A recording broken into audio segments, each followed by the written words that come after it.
that would be a big help. We're very proud of Liam here at the school. We're proud of his efforts. We support him 100%, and we are going to help him reach his goal.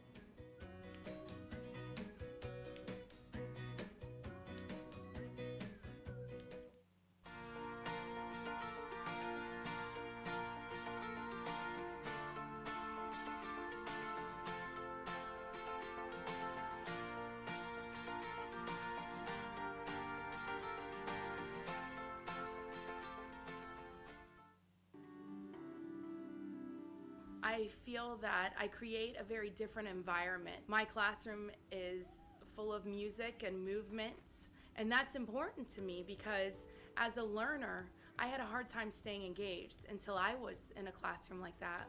So for me as a teacher, I try not to disseminate information, but be a facilitator as the students are learning and growing together and collaborating through their experiences. Josie is helping them succeed every day. She is, every lesson that she does, she's wrapping it back to real life so that they can use it in the future. It's not just something that they'll use this year, they'll use it next. When you walk in the classroom, you just get that rush of adrenaline, like you're excited to be here, you want to learn. She's done so much for me, and I am so thankful for that. More than rigorous education or standardized assessments, I want them to know that they are loved and cared about.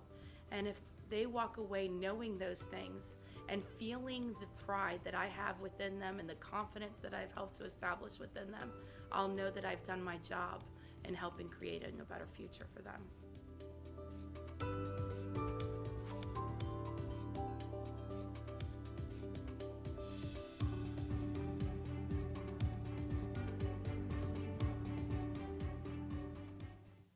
I'm Marion Tomlin. I'm a local mom who writes historical fiction for children. I try to create a connection between the reader and his or her community. I have found that telling a little bit of a mystery with our history is compelling. It's irresistible, actually, and it's fun to have the children say they didn't like history until they read my books.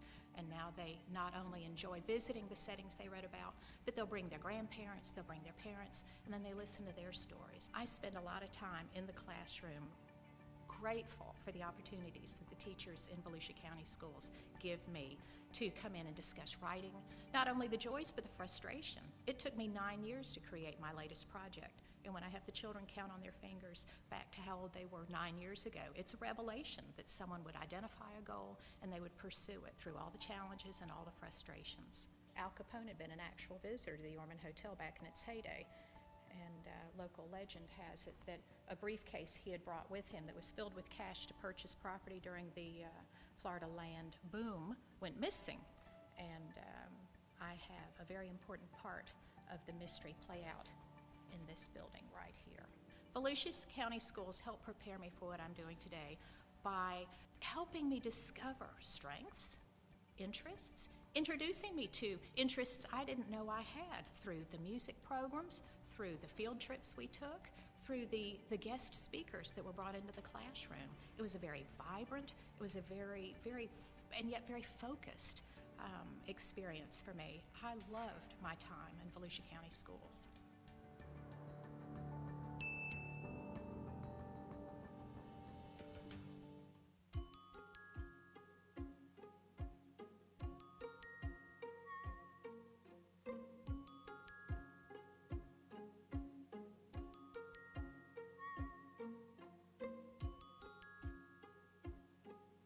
It's perfect here. I mean, it's family atmosphere, and I wouldn't change it for the world.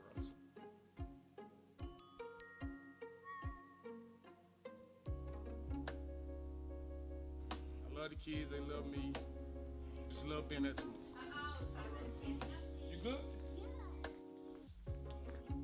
Blessed to have that honor. I mean, thanks.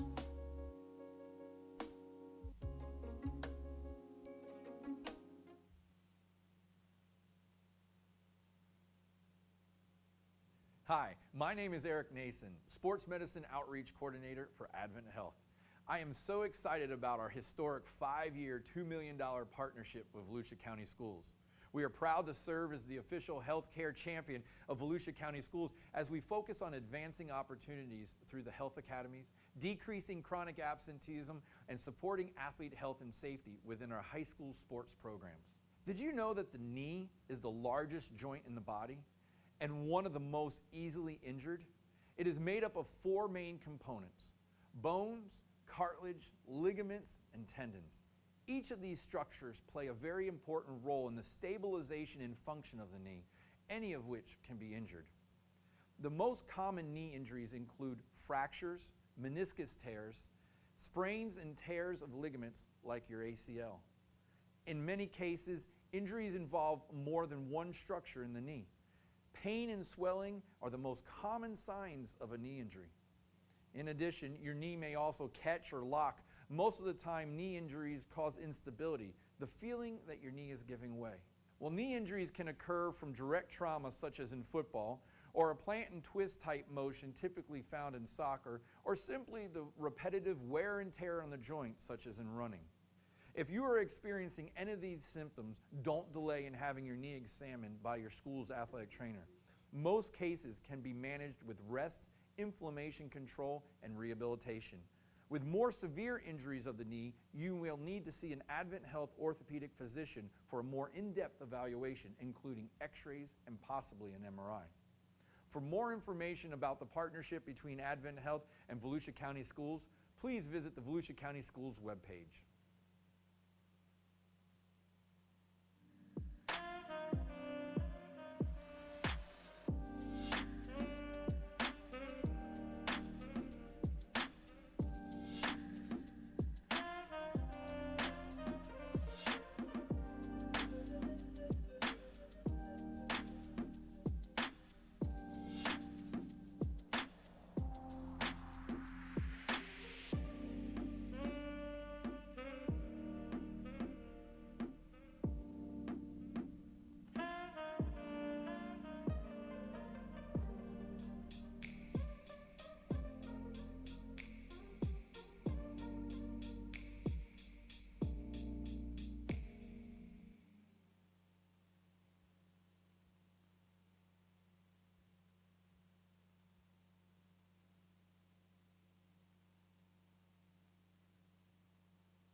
Of the United States of America, and to the republic for which it stands, one nation, under God, indivisible, with liberty and justice for all.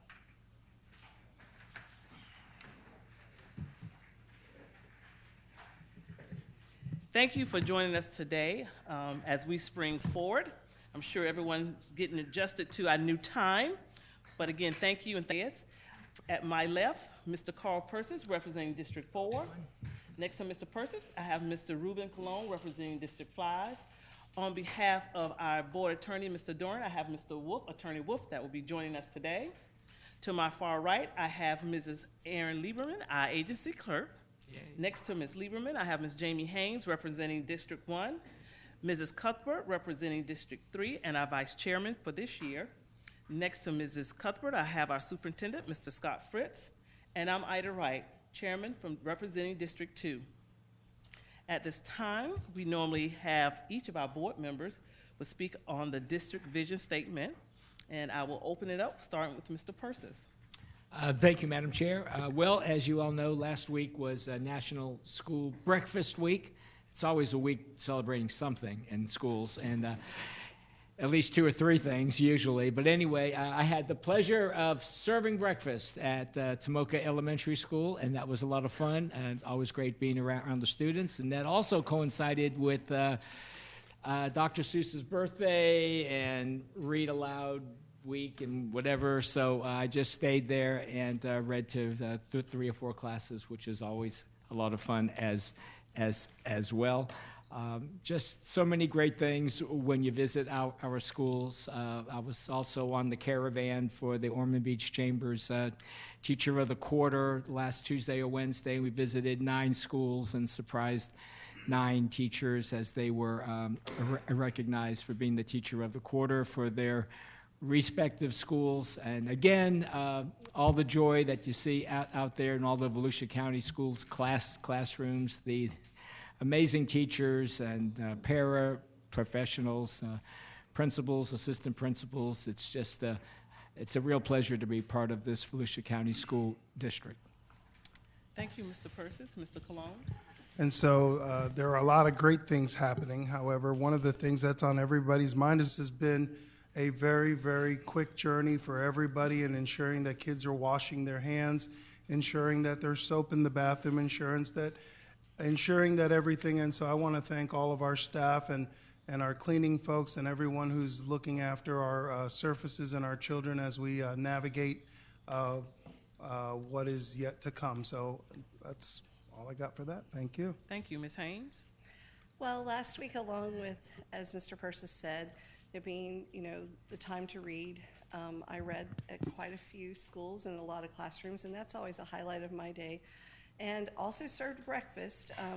I still think it's a little unfair, though, that I have to put all of this hair into a net, and you guys, it's a lot easier. Do you have any photos of that? I'd like to see that. Yeah. Last year they got some great ones. I was like, this year I'm dodging those. But one of the highlights also last week was I got to attend the Crystal Apple Awards for the teachers here on the west side of the county. And it was just, there was excitement in the room, and we got to honor some wonderful teachers that are doing great things that had been nominated at each of their schools. And then we had 4 overall winners, each one unique.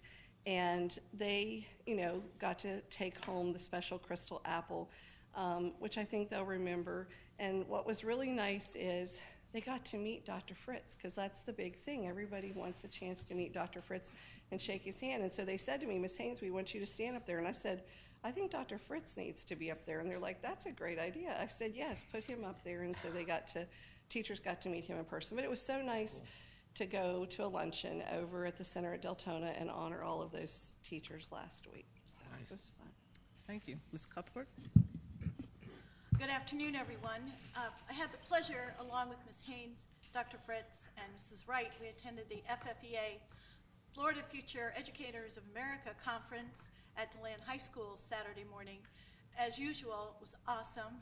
Huge competition between the elementary schools, and I just want to say I had the top 2 elementaries in the district, Spruce Creek Elementary, and as well as Indian River Elementary. Congratulations to those 2 schools. And also, I'm on the board of Take Stock in Children, sponsored by Futures Foundation. And as we accept new 8th graders into that program, and our seniors will be graduating from that program very soon, I also toured on a field trip with Tomorrow's Leaders, again, also juniors with Florida Futures Foundation. They too will be graduating in April to their program. And also what's wonderful is that our seniors, all seniors across our 10 high schools, across our district, are now biting their fingers, awaiting scholarship appointments for colleges as well as their communities. So good luck to all of our graduating seniors and their recruitment of much needed scholarship money. Thank you. Thank you. Ditto my colleagues, pretty much, rather than restating, we all had a busy week. The one thing I do want to acknowledge on behalf of Dr. Fritz and Mr. West, we have extended all of our students that are in our education program that if they continue the education path, that we have already extended them a letter to come back home and teach. So on behalf of our team, I just want everybody to give them applause for that. That is one of our initiatives to make sure we have some homegrown talent, and the best way to do that is to tell them now in high school that if you continue education in the field of education and would like to return home and teach, you have a guaranteed position. Moving on to items for approval on this agenda, items 1.03, 2.02, 4.01, 6.02, 7.01, 19.01, and 20.01.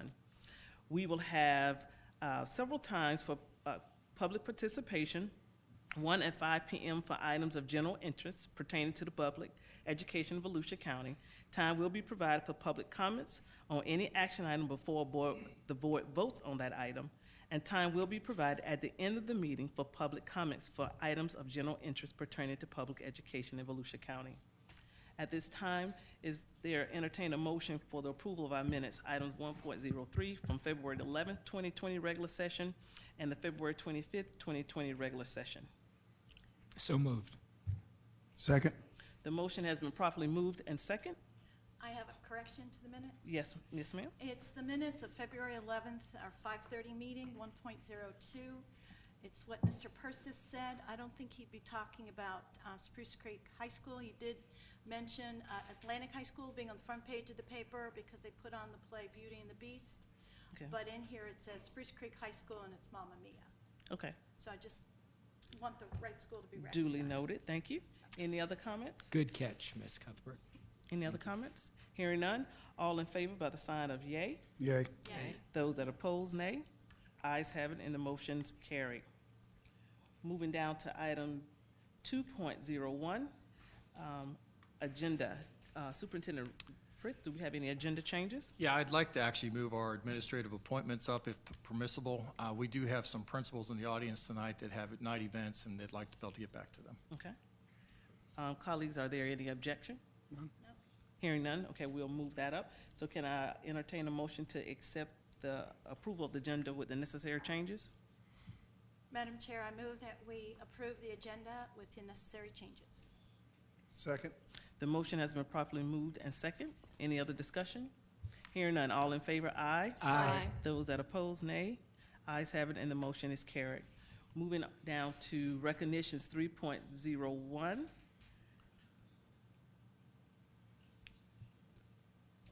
Superintendent Fritz. I was going to do that right after. Oh, okay, Okay. okay. Very good.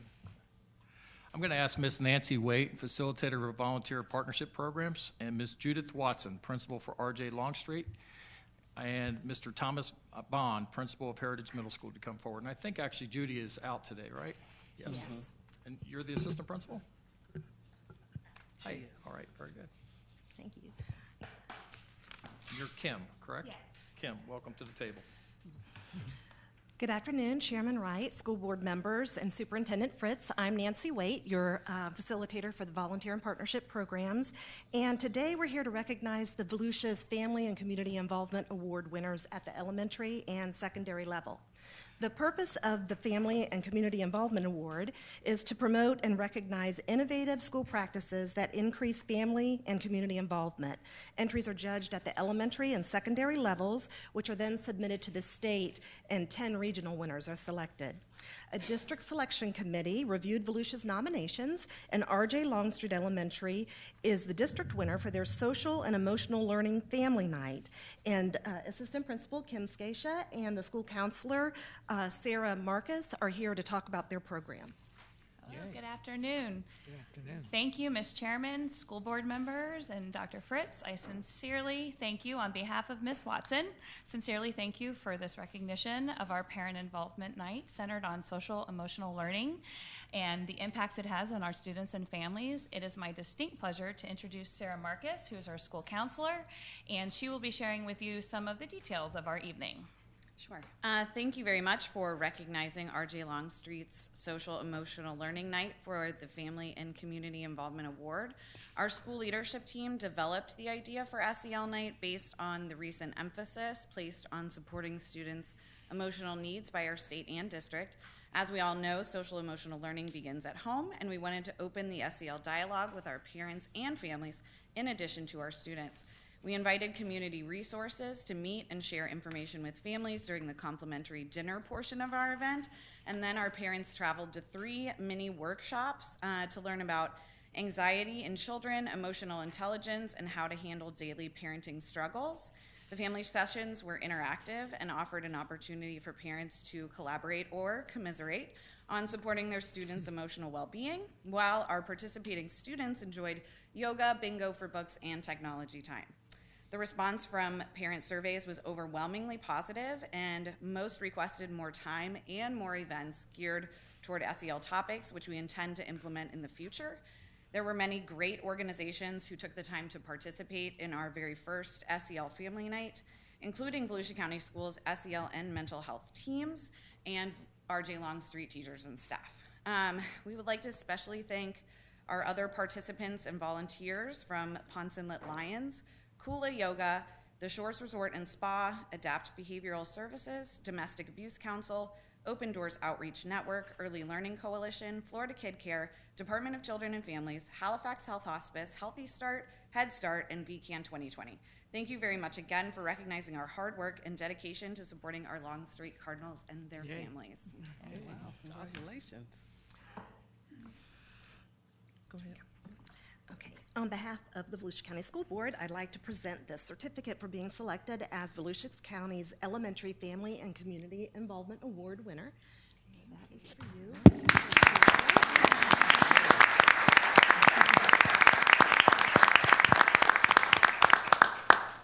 And if you can just hang around for a few minutes, we'd like to take a photo with you. Thank you. Thank you. Thank you. Moving to 19.01. I have the secondary. sorry. That's okay. That's right. The secondary district winner is Heritage Middle School for their Family Fun Night. Mr. Thomas Vaughn, who is the principal, is here with me to talk about how they involve their entire school community in this fun event while also providing much-needed resources to their students and families. Good afternoon, Madam Chair, board members, and Superintendent Fritz. It is such a great honor to be here today on behalf of Heritage Middle School to accept this distinguished honor. I have here Ms. Sonia Pina, she's our Family Center liaison. Also in the crowd, Mrs. Stacy Hahn, literacy teacher and SAC chairperson, and Mrs. Jamie Atkinson, one of our academic coaches. Family Fun Night has been a tradition at Heritage for some time, and it's really evolved into this monumental event that truly spotlights a school joining hands with this community. Parent engagement is a crucial part of our school improvement plan. Its primary goal is to provide a timeline of activities, events, and services that will strengthen the family and school connection at Heritage while increasing our parents' interaction with curriculum. And that Family Fun Night is something that really ties all of this together. I'd like to mention a few of the community programs that were on our campus that evening during our most recent event. The Volusia Department of Elections was there providing opportunity for participants to register for voting. Florida Kid Care was there giving individuals that opportunity to apply for affordable health insurance. Daytona State College providing individuals that opportunity to register for free GED and ESOL classes. Even the fire department's pink truck was there providing literature and education about breast cancer awareness, coupled with the Sisters for Life that provided connections to emotional support groups for breast cancer survivors and their families. The Family Health Source, which gave opportunities for our low-income families to enroll in medical, dental, and pharmaceutical services, truly deep discount services. The Volusia County Sheriff's Office providing free fingerprinting services, and a very special appearance by Air One. It's really cool to see it land in the backyard, along with our K-9 unit. Advent Health promoting student involvement in their garden club, Pay It Forward, giving free groceries to families in need. And Adrian Hernandez, former Major League Baseball player of the New York Yankees, providing encouraging words to our students while surprising them and their families with free passes to his Kinko's Sports Academy in Winter Park for a day of fun. We had our clubs and programs like dance, band, chorus, agriculture, science Olympiad, and many other clubs. Over 60 different volunteers, faculty, staff, students to make this happen. With over 22 activities and games in which students and families participated, the Family Fun Night promoted and will continue to promote student success by strengthening the student-teacher relationship and increasing the respect and rapport among faculty, students, families, and community members. We thank you for this wonderful recognition. Okay. Nice.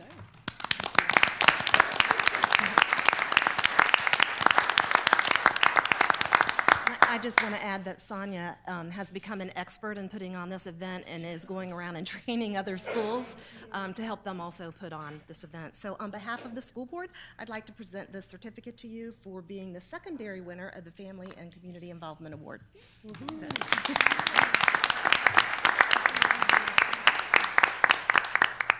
You're welcome. Don't go too far, please. Don't go too far, okay? Because we want to take a photo. Okay. Give us about Not 5. Yet? Yes, okay. yes. Moving to item 19.01, administrative appointments, human resources update. Superintendent Fritz. I'd like to ask Dr. Joe Costelli to come forward. As Dr. Costelli comes forward, it's my recommendation that he be appointed to the principal position at Mainland High School. Dr. Costelli is currently the principal at Armwood High School in Hillsborough County. Armwood is one of 3 Title I high schools in Hillsborough County. Dr. Costelli has not only improved student performance, but he's done so by maintaining a large percentage of his staff over the years. Ladies and gentlemen, it's my recommendation that Dr. Costelli be our principal for Mainland. All righty.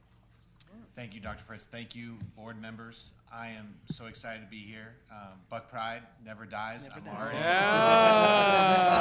Who you been sitting next to back I want to thank my lovely wife, Bree, for being here with me today. We're excited about our new adventure. Can't wait to get over here and start a brand new chapter. Thank you so much. Thank you. You got to vote on you first, buddy. Don't Move approval. Any comments, colleagues? No? Okay. You've heard the superintendent's recommendation. Is there a motion? Move approval.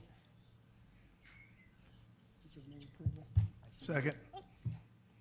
Thank you, Mr. Cologne. The motion has been properly moved and second. Any other discussion? Any other Mainland grads in the audience?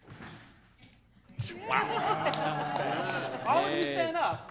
That was bad. Mainland grads, Mainland teachers.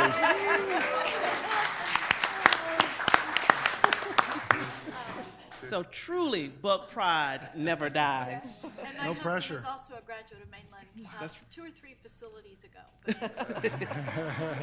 anyway, so you're surrounded by love. I feel very blessed. Thank you so much. So it's been properly moved in second. Any other discussion?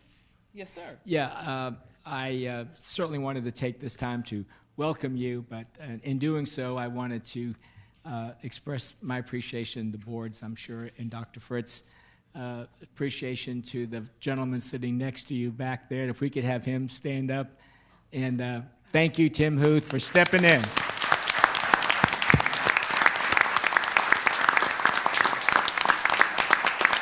Yeah, everybody stand up.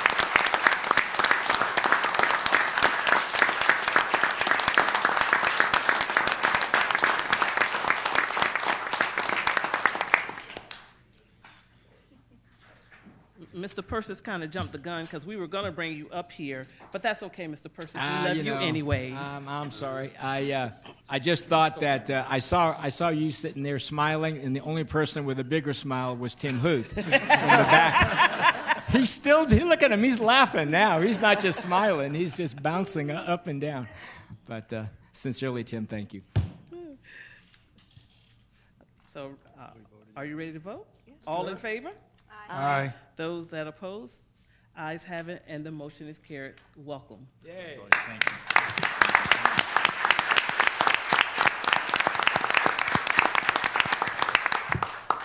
you. Mr. Huth, can you come forward, please? Tim's like, who? Yep. Mr. Huth. That's you, buddy.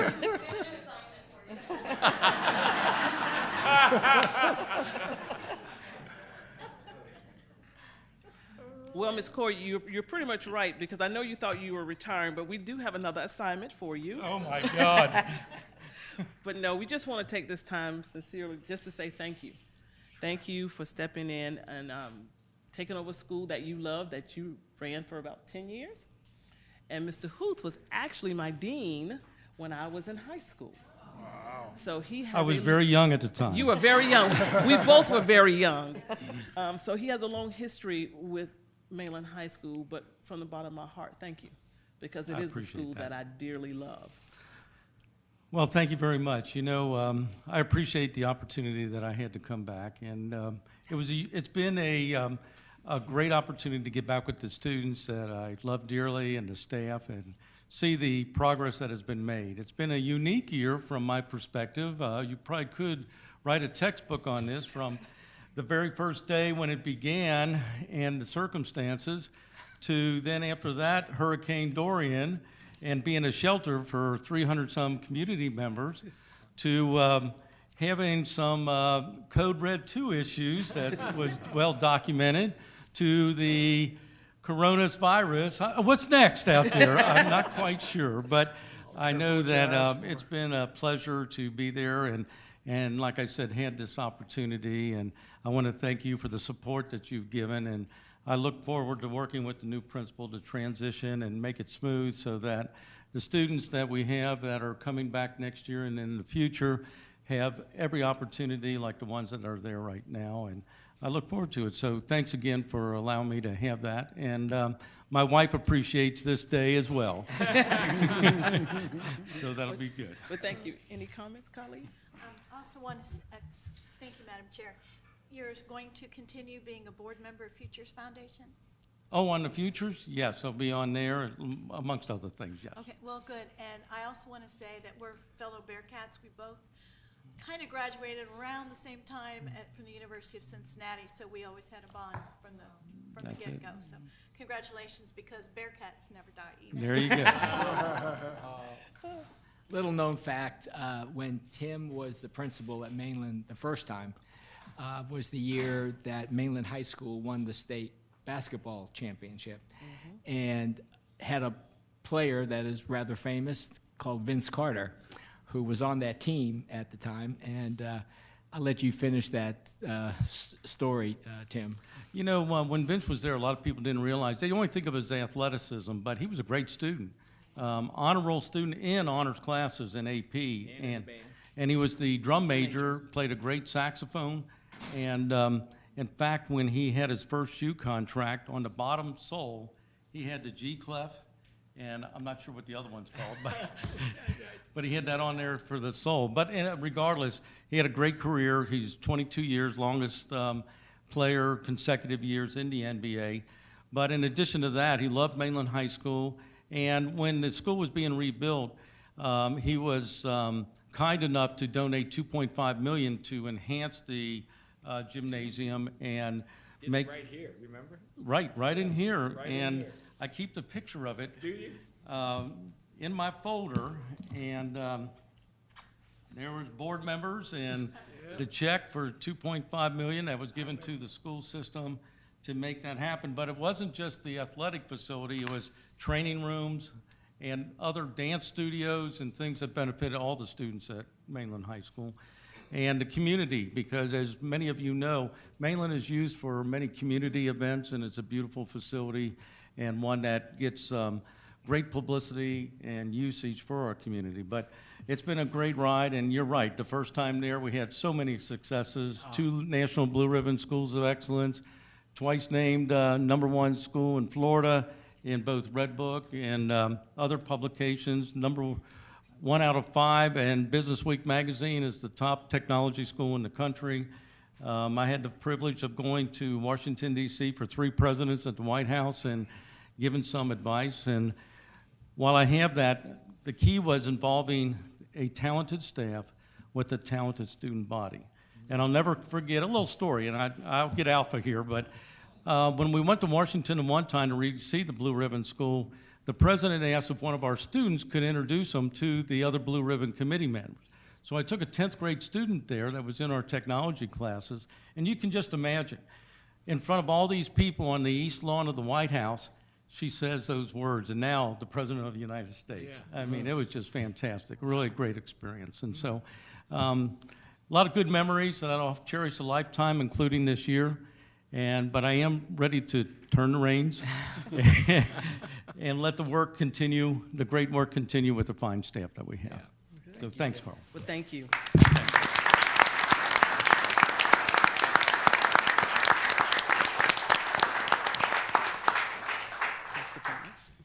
I'd like to ask Melissa Marple to come up. Board members, I'm recommending Melissa Marple as the principal for Chisholm Elementary School. Ms. Marple has been in our school district since 1996. She started as a teacher at Edgewater and is currently a principal intern at South Daytona Elementary. She has a master's degree from Stetson and a bachelor's degree from UCF. She's shown dedication and determination, and I believe she's an excellent choice for principal at Chisholm Elementary. Do you mind if I add? Sure. I think you've been with Volusia County Schools a lot longer than that. Since I was 5 years old. Just want to say she's a proud Barracuda from graduate of New Smyrna High School. That Barracuda thing. Okay. That's right. I was there. Go ahead, Ms. Marple. Good afternoon, Chairman Wright, school board members, and Superintendent Dr. Fritz. I have dreamed about this day, and it's finally here. I want to thank you all for believing in me and trusting me with the honor of serving as Chisholm Elementary's next principal. Over the course of my 24 years with Volusia County Schools, my top priority has been providing students with a quality education. Whether I have been the teacher responsible for the delivery of the instruction or working alongside teams of teachers as an academic coach or administrator, my driving force has always been and always will continue to be what is best for students. I promise you that you have made the right decision, and I will meet, if not exceed, your expectations. Today, I brought with me a few people I would like to recognize, because without them, I would not be sitting in this seat today. First, my husband, Mike, who started this journey with me over 25 years ago. I can't thank you enough for all the encouragement you have given me. Even when I may have complained about all the papers I had to write, along with the Saturdays I gave up with you and the kids to attend classes at Stetson for my master's degree. You've always been there no matter what. I love you and couldn't have done this without you. To my children, Garrett and Gabrielle, who have learned more about the teaching side of education than either of you probably ever knew was possible or maybe even cared to know. I hope through watching me achieve my goals that you too will persevere and achieve all your hopes and dreams. And to my parents, Stan and Tony Stone, I know it goes without saying that you two have been my biggest supporters throughout my life. No goal was ever too small for your baby girl. You even made suggestions to my career path. Dad, it was about 15 years ago you suggested I become a principal. And what did I say? No way. Well, look at me now. I know you two are probably the two happiest people here tonight besides me. I can't thank you enough and love you both tremendously. I would also like to thank the principals that have supported me through my administrative journey, Ms. Linda Moore, Mr. Jim Bambrick, Mrs. Brandy Hogue, Mr. Mike Leader, Ms. Lynn Bruner, and Ms. Tennille Wallace. Thank you for your leadership, your advice, and support as I work toward becoming a principal. I would also like to recognize my mentors, Mrs. Carrie Cervenak and Mrs. Brandy Hogue, both of which are former administrators of mine. The two of you have a special place in my heart. Carrie, you are the reason I took the leap to become an administrator. When you were my principal intern, you saw something in me that I didn't know I had. Thank you for the guidance you have provided and for always listening when I wanted to run an idea by you. Brandy, you were the first principal I worked under as an assistant principal. You taught me a lot in those 2 years. Thank you for always reminding me that I've got this. To my Dragon family at South Daytona Elementary, almost 3 years ago, I embarked on a journey with you. I can't even count the number of things we have learned together and from one another. Our little dragons rely heavily on our loyalty and investment to them. I look forward to finishing this year out with our entire Dragon family, and when the year comes to an end, it will be a somber day to say goodbye to each one of you. Mr. Zabelo, I know Chisholm Elementary has been your home for the past 3 years and appreciate your dedication, support, and leadership you have provided to the students, staff, and families of Chisholm. I look forward to learning from you over the next few months. And to my new school family, I am beyond excited to join Wildcat Nation. Although I will be new to Chisholm, I am no stranger to the area. I am a New Smyrna Beach native.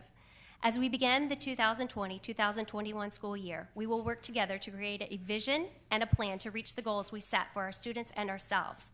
We have supportive families and a community partnership to reach our school's fullest potential. I look forward to meeting each one of you, from our Kindercats to our longest residing Wildcats. I can't wait to begin our journey together, but until then, I wish you the best for the remainder of this school year. Finish strong, Wildcats. Thank you.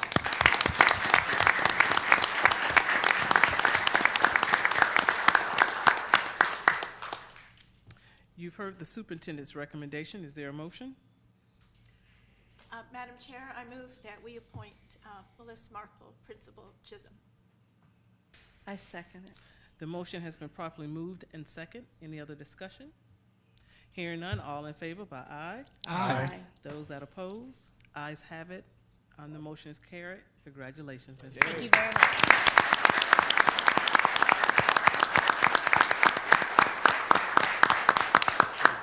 And after we go through our appointments, we want to take some photos, so we don't want anyone to just leave just yet.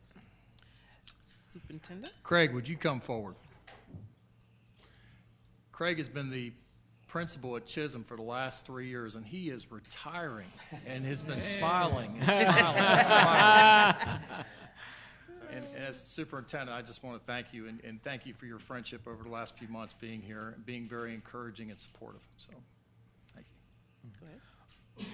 Oh, Madam Chairman, board members, Superintendent Fritz, I want to thank you all for the trust that you placed in me for the last 35 years, allowing me to work with the students of Volusia County. It's been an honor and a pleasure. And I can truly tell you that over the course of the 35 years as an educator in Volusia County, I've worked with some of the very best teachers and administrators and support staff that you would find anywhere. And I've learned something from each of them. And there are too many for me to list individually, but I do want to name a few. Stan Whitted was principal of Campbell Middle School and later an area superintendent. I learned so much from him. Ron Pagano was my principal when I was at Holly Hill and later at Atlantic. Tim Huth is here. Vicki Presley is here. They were all like family members to us. And when we talk about Volusia County schools being family, it's true. We treat each other like brothers and sisters. And for me, it's more than just figurative, it's literal. As many of you know, my son Mike is an assistant principal at Holly Hill School. My daughter-in-law Erin is a teacher at Heritage. My son Chris is a coach and subs every day at Spruce Creek High School, and it's his goal to become a teacher in Volusia County schools. And teaching is the most noble of all professions. There's someone that's not a teacher that I do want to mention, and that's my wife, Dorela, of 40 years, nearly 40 years.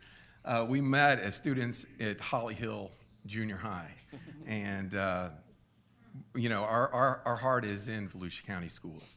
And I just want to say I know you all know it, and I know you know what I'm going to say, but I want anyone that's listening to know that under the leadership of Superintendent Fritz, with the teachers and administrators that we have in Volusia County, we will earn that A, the Volusia County way. And I look forward to working with Mrs. Marple. She's an excellent choice, and she's going to be well welcomed at Chisholm Elementary.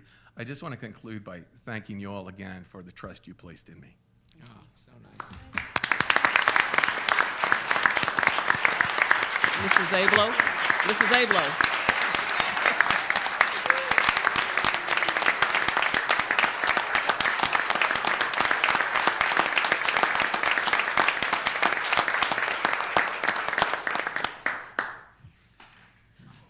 Mrs. Abloh, I think we had a couple comments.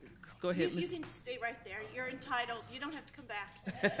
I just want to say hopefully I'm speaking from the district, like for Mrs. Morrissey's department, and as well, it's been a pleasure working with you these last couple of years as we rebuilt Chisholm Elementary with the half-cent sales tax. You were very cooperative. You were bent over backwards for the project manager. You tolerated my presence on campus a great deal. It's been a pleasure working with you. So thank you, and we wish you well in retirement. Just relax and take it easy. Yeah, and when the buses run in August, be somewhere else because I'll tear you up. So thank you. Yeah, thank you, Madam Chair. I just wanted to say to you, Craig, I can remember the days when my wife was at Holly Hill with you, and the principal then was the late great Sal Campanella, and I remember my wife coming home, and she was, I think that was her first year as a middle school teacher maybe, or administrative assistant or something, whatever we called them back then. But she would come home, and she'd come home, and she would always have a story, because there was always a story at Holly Hill Junior High or at Holly Hill Middle School. But she would laugh, and she would love it, and she would say, I can't wait to get to that school. And Craig and I, we're going to be running around like crazy, but we'll just love it. And she's in Washington, D.C., but I told her that you would probably be here tonight. She wanted to make sure I expressed her thanks to you for, as she said, like saving her and having her back, and we know what that means. But she said, you're just a great guy. You obviously have a wonderful family, and I'm just so proud of you and so happy for you, too. And I too, Mr. Zablo, you are rare. You really do have a heart of gold. You're genuine, and you truly, truly love children. And I know you're going to enjoy your grandbaby, so have fun, enjoy retirement, but we probably will call on you one day too, so don't get too far away. But thank you so much for all that you've done. Superintendent Fritz, your next recommendation? Yes. I'd like to ask Dr. Melissa Hallbridge to come forward. Ladies and gentlemen, let me just tell you what a gem we found in our school district as Dr. Halpert comes here. She would be my recommendation for Longstreet, but let me tell you about her. She is a retired area superintendent and turnaround principal from Texas that was serving as a guidance counselor in Manatee Cove Elementary. When I spoke to her superintendent, this is what he said. She has the Midas touch. Everything she touches improves immensely. So ladies and gentlemen, it's my recommendation that Dr. Halbridge be the principal for Longstreet Elementary School. Okay. Chairman Wright, board members, and Superintendent Fritz, thank you for this opportunity. I am very excited. I am thrilled. I would like to thank the staff at Manatee Cove because they have embraced me for the brief moments that I have been there and really opened their arms and supported me. I would also like to talk to those that are here from Longstreet. I have heard great things. I am so excited about this opportunity. I've heard that the students are awesome, the staff is supportive, and I look forward to this next journey. Thank you. Thank you. You've heard the superintendent's recommendation. Is there a motion? So moved. Second. The motion has been properly moved and second. Any discussion? I have a comment. Sure. I just wanted to say welcome. My first assistant principal position was at Longstreet. My nieces, nephews, everyone went through Longstreet. We were all Cardinals. It's just it's a fantastic school. It's one of those secret schools. A lot of people don't even know that it's there. Located on the beach side. You're just going to love it there. You obviously heard this evening what a great counselor you have and assistant principal, as well as the involvement with the businesses, and I give a lot of credit to that, to the current team that's there. They've really reached out to that community. If you're lucky, you'll get to enjoy the Daytona Beach Shores Spa and resort. Make sure you keep that business partner. That's a key business partner. But seriously, welcome to Longstreet. Well, I have to admit, on Sunday afternoon, I did a little drive-by, and I got really excited, so I've already been there, so it's great. I love it. It's cool. Good. Any other discussion? Hearing none, all in favor signify by aye. Aye. Those that oppose, ayes have it, and the motion is carried. Congratulations and welcome. Thank you so much.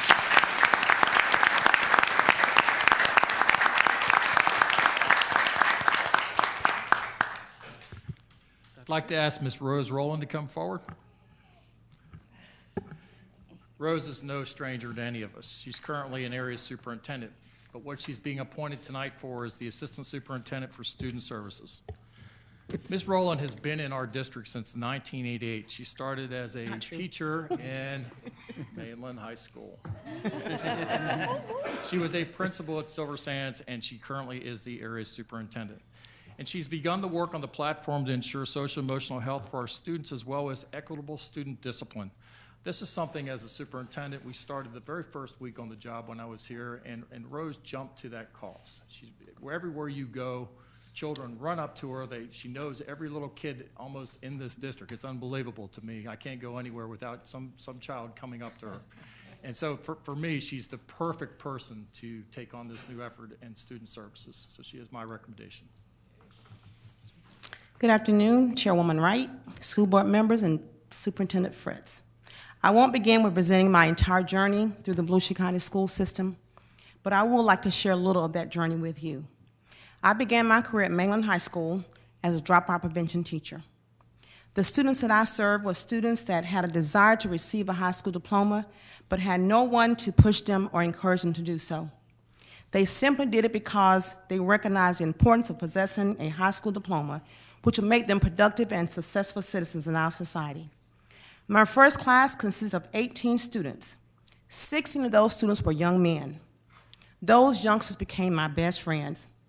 I was tough, but they knew that I cared for each and every one of them. I am proud to say that each of those young people went on to earn their high school diploma. I say that to say this. I now find myself embarking upon that same venture with the opportunity to serve as the area assistant superintendent for student services. Student services is each of our responsibility. The students are the only reason each of us sit here today. Without students, we would not be sitting here. Serving students is our #1 priority. I just want to say thank you for allowing me this opportunity to go back to my beginnings to serve the students of Volusia County. Students are all of our responsibility. Thanks again for this opportunity, and our children are depending on us. Thank you. You've heard the superintendent's recommendation. Is there a motion? So moved. Second. The motion has been properly moved and second. Any discussion? Yes. Go ahead. I can't think of a better person, so congratulations. I'm thrilled for you. Any other discussion? I just want to say I love your passion. I Thank you. love it. It's from your heart. You know, you don't fake it. You tell it like it is. You get right in their face if you need to, and you're the first one to give them a hug Yes. when they need it as well. You're a real champion for children, and I think Superintendent made the right choice here. Thank you. Go ahead. I agree with Carl. Every time I've been anywhere with you, kids love you. And so I thank you tonight for stepping up and taking on this position to make a difference for those students, because we know that we need to keep them in school and we need to educate them so that they can go out and be successful. So thank you. Thank you. You know we love you. I love you too. We know we love you. We had a motion first and second. Any other discussion? Hearing none, all in favor signify by aye. Aye. Those that oppose, ayes have it, and the motion is carried. Congratulations.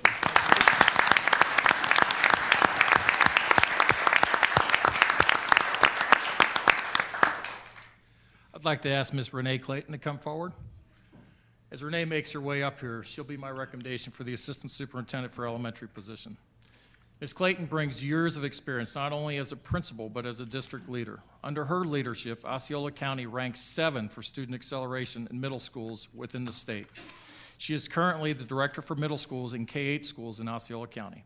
But Ms. Clayton's heart has always been in elementary. And I'm confident that she will help our 45 elementary schools move forward and be successful. Thank you. Dr. Clayton? Board members, Madam Chair, Dr. Fritz, I really am so excited about this.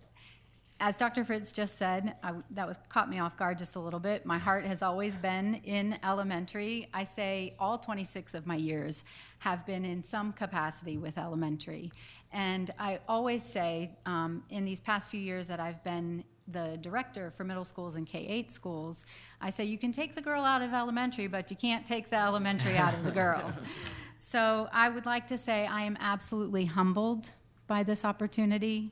It's an honor and an absolute privilege.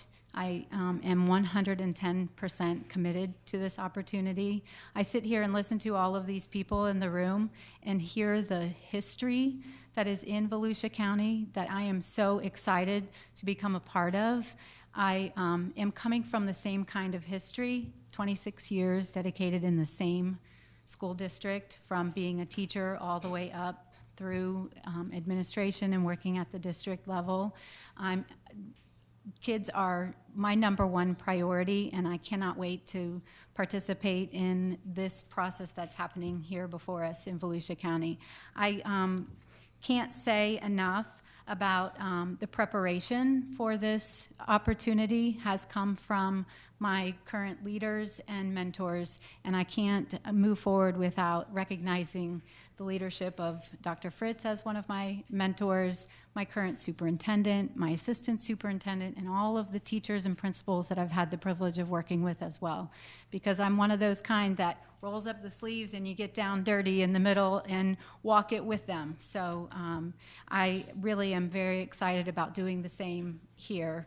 I would also like to say, most importantly, my family has been with me every step of the way. They're not here today, but that's because they are also public servants. My daughter is a teacher. My oldest daughter is a teacher. She's a first grade teacher. My husband is working at a high school right now as a school resource officer with 24 years of law enforcement. And my youngest daughter is in nursing school. So we're all busy, or else they would be here with me today. But they are 100% committed along the way with me. So thank you for this opportunity. Thank you. You've heard the superintendent's recommendation. Is there a motion? Move approval. Thank you. The motion has been properly moved and second. Any other discussion? Hearing none, all in favor signify by aye. Aye. Those that oppose, ayes have it, and the motion is carried. And welcome. Thank you very much.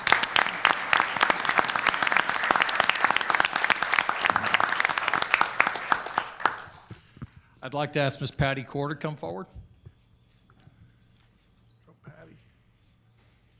As Patty comes forward, please know that, again, what a wonderful team member she has been with me for the last 4 months. So Patty is my recommendation to be the Assistant Superintendent for middle schools.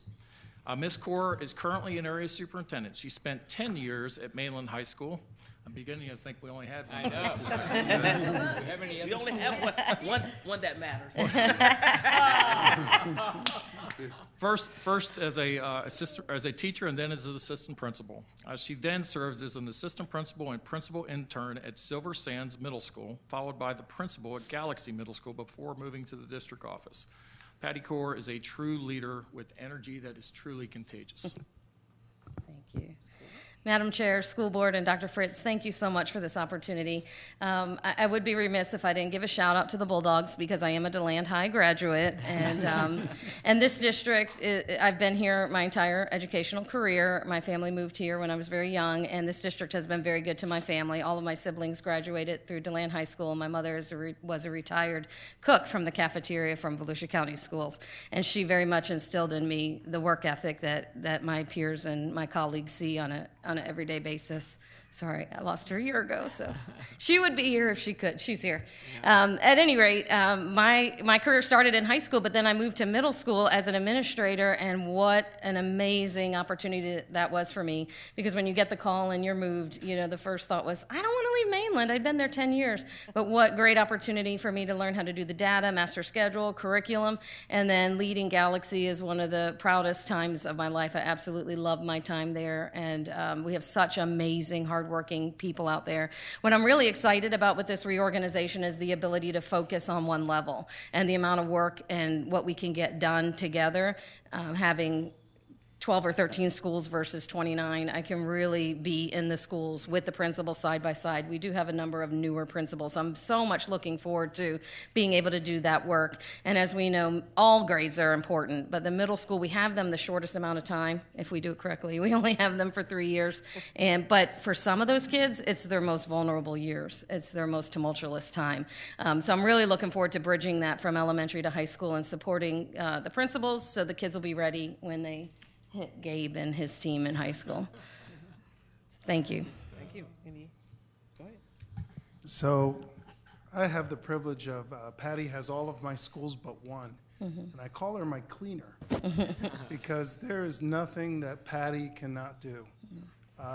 She has such a way with the parents, such a way with her colleagues, just Patty, I can't think of a better person in this position and in this role, and I'm looking forward to working alongside and supporting you. Thank you. She also had Edgewater and New Smyrna schools. Yes. So I got to work with her as well. The first time I met you was at Galaxy, and I had a meeting with you, and you were very upset because we had to drop Avid from the middle school level. Yes. So maybe you might have some leeway in getting your heart back there. Yes. But I also wanted to tell everyone, she also advanced STEM at Galaxy. You empowered those teachers and the students to be one of the best STEM middle schools in the state. So I want to congratulate you in that respect. So thank you. Thank you very much. Go ahead. Yeah, I just wanted to say, as I said about Rose, this is, again, another just perfect pick. I mean, this is just, I was so happy when Dr. Fritz told me that you were the one for this job, and I said, oh, yes, she is just so much the one for this job. And I said, and one thing that I always count on a lot is when I see when I see principals and I see them at their school sites and I see them smiling, that's a good thing. And when you see a middle school principal smiling, it's even a better thing. And it's more of a rare thing. And Mark and I have talked about that. And I spent my last 8 years as a middle school principal. So that just tells me that you love the kids, you know about them, and you know that they do the crazy things they do because that's the age, and you don't blame them for it. You're trying to help them, and you're trying to help your staff understand it, and this is this kind of normal stuff.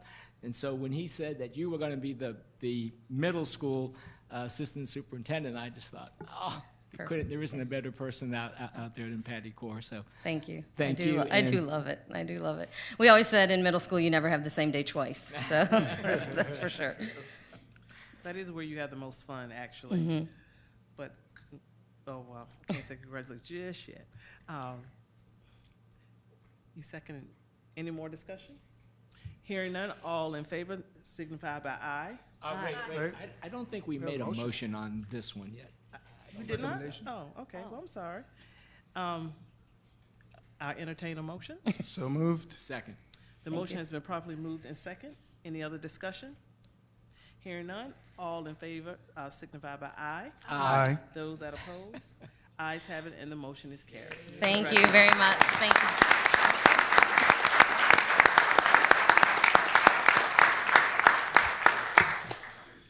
Superintendent Fritz. I'd like to bring Dr. Gabe Barrios forward. Gabe is my recommendation for the Assistant Superintendent for High Schools. And here's what I need to tell you about Dr. Barrios. He has been both a middle and a high school principal, and he has served at the district office as the #2 for the chief of high schools for the past 4 years. And under his leadership as the principal when he was at Timber Creek, the graduation rate was of 99%. With over 4,000 students. So here's what I'm going to tell you. During his time being in that office, and his chief is in the audience, Dr. Border, the two gentlemen in that division were able to get more A's and B's in high schools in the last 4 years than all 10 years combined. And truly, when you analyze the data, Orange County Public Schools is an A district because of the high schools. So no pressure, but we expect 90% graduation rate very, very soon.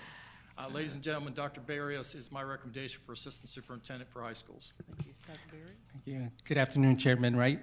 Good afternoon, board members, Superintendent Fritz. It is, I'm very thankful to be here tonight. I was excited about coming here just because I get the opportunity to work for Dr. Fritz again, and also to come to Volusia after doing all the research.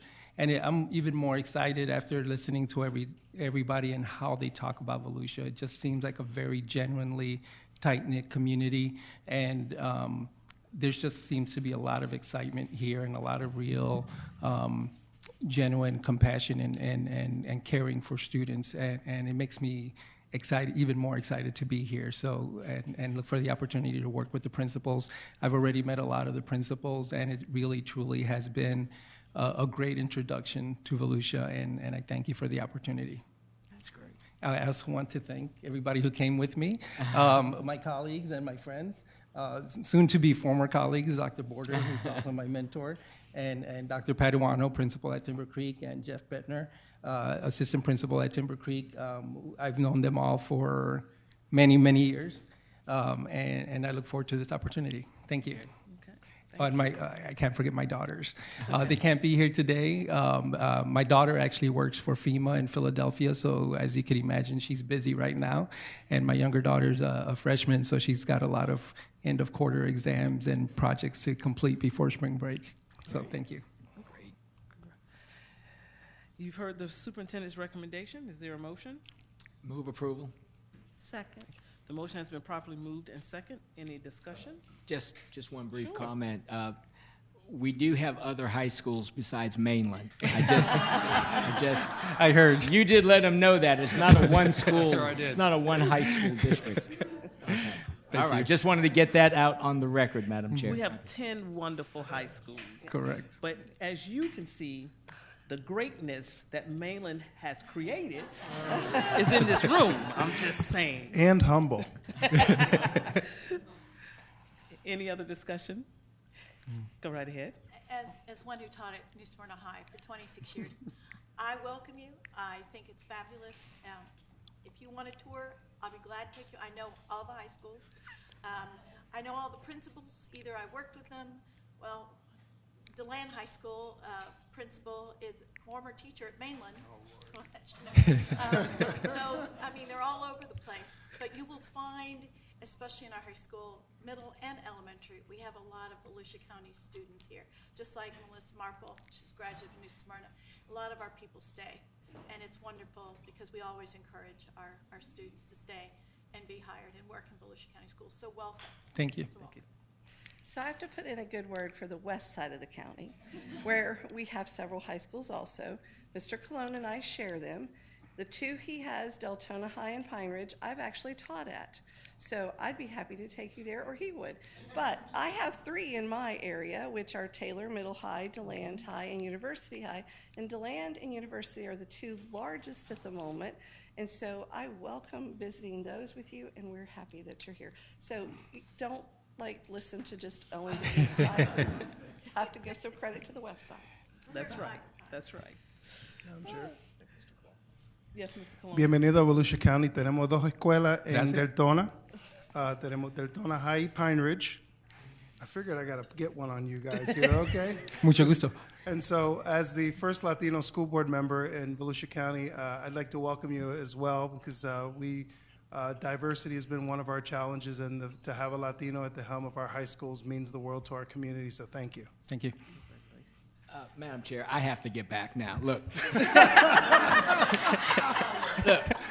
There's only one high school on the beach side. Okay. Sea Breeze. You can't forget that name.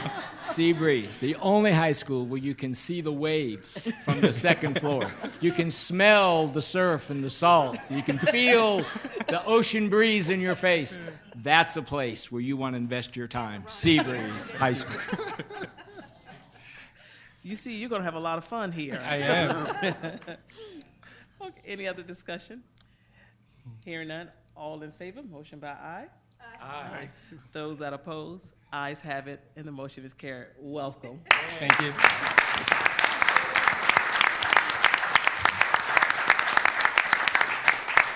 Dr. Barrios, come back for just 1 second. I want to share with you, we start our strategic planning tomorrow with our teams, but the reason Dr. Barrios isn't going to be there is there's a conference that he's going to present in, and this is one of those things and initiatives that we're going to be pushing here in Volusia County. Gabe, I know the conference was canceled because of the coronavirus at this time in travel, but I would like you to share a little bit about the conference and what your intent to present was. For the group. The conference is the College Board's A Dream Deferred, increasing the success level for particularly African Americans and encouraging HBCUs. And my presentation was going to be on increasing proficiency, narrowing the achievement gap, and not only that, but excelling, not just keeping a low bar, but having the same leveling the playing field, if you will, for every student, regardless of background, regardless of free reduced lunch status or any other barriers that we don't believe or we shouldn't believe can stop a student from doing whatever they want to do and accomplish. Good. Thank you, Gabe. Congratulations. Thank you. Thank you.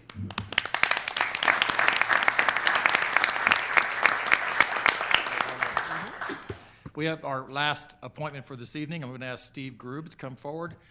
As Steve comes to the table, you know that we have an icon that is retiring. That's Sarah Lee Morrissey, who will be retiring after 33 years in the school district. So we'll get to you in a second, Sarah Lee.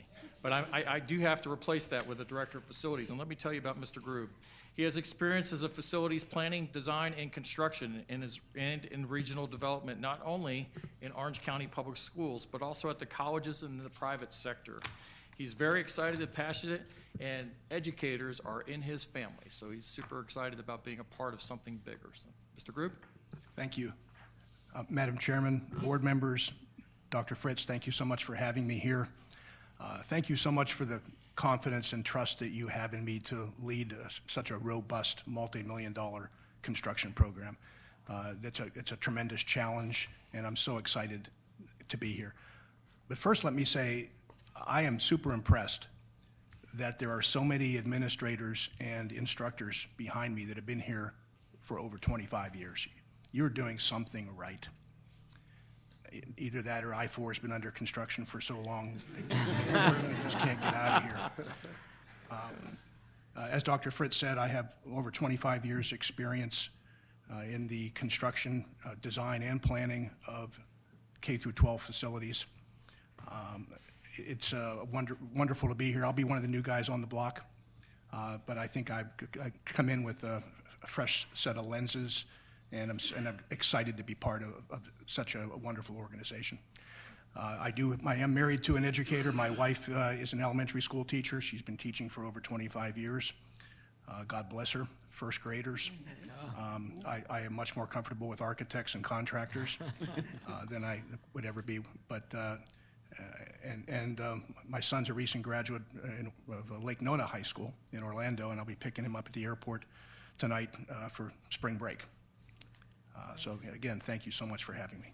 Oh, thank you. Any comments?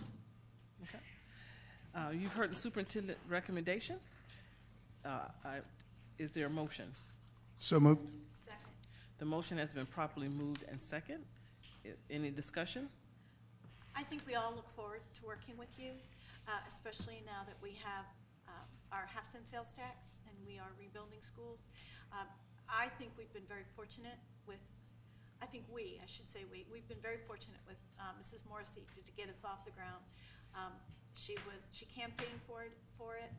She got it started. She has great vision, and we look forward to you not just filling in her shoes, but outgrowing them as well. So welcome to the Thank you. I start on the 23rd, and I'll have about 6 weeks of transition time with Sarah Lee, so hopefully I'll find out where Mainland High School is.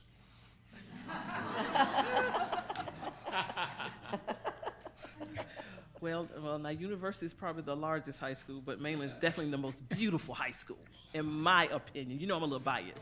Go ahead, Mr. Colon. So in those 6 weeks, put on your skates because Sarah Lee goes fast, I will tell you that. One of the things that really sticks out is the fact that you've procured and worked on projects in Volusia, Osceola, Orange County, Seminole County, Lake County, Suwannee County, Monteverde Academy, Aliquot County, Valencia, Santa Fe, Seminole College, Florida Tech, U of F, University of Central Florida, Forest Lake Academy, and Flagler College. So you are the man for the job, and we're happy to have you here. So thank you very much. Appreciate it. Yeah, thank you. Any other discussion? Hearing none. All in favor signify by aye. Aye. Those that oppose? Ayes have it, and the motion is carried. Congratulations and welcome. Thank you.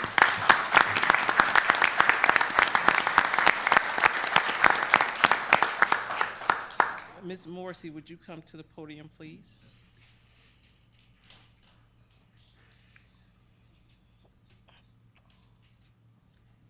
Wasn't planning on this. Of course not. Keep it short. One of the first people I met, I think you were like the second person, so you were the top two people. I met you and Greg at the same time. Yep. But from a superintendent's point of view, I want to thank you for onboarding me, educating me over the last few months and getting me ready, and I certainly hope you enjoy your well-deserved time. Thank you very much.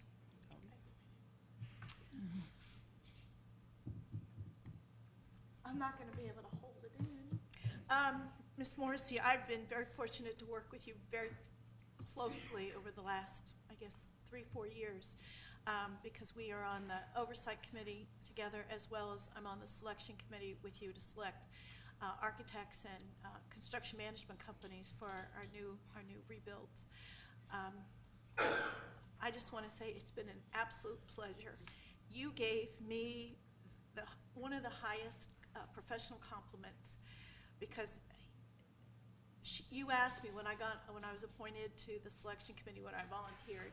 You said, "Well, what view do you have for schools?" And I said, "You're asking me?" And she said, "Well, yeah, you're important. You taught in those schools." I was in New Smyrna Beach, the old school, as well as the rebuild school with the half-cent sales tax the first time around. you listened and you carried it out. We talked about our schools not being cookie cutters anymore, to be actually schools that reflected the neighborhoods and were built to fit not just the acreage, but the community. And also, you and I agreed we wanted color, bright oranges and purples and vibrance, and right, Mr. Zablo? I mean, it's just been fabulous. So I want to say thank you for the professional compliment publicly, and you will be missed greatly. Well, Sarah Lee, I tell you what, I can't believe this day is coming for you. I just can't. You're so young. You should hang around another 7 years. But guess I won't be able to convince you to do that. But I just remember so many good times when you were with Pat Drago, and then you just seamlessly took that role over. You know, she wears at least 3 hats, if not 5. If ever you need some guidance or wisdom, just call Sarah Lee. She's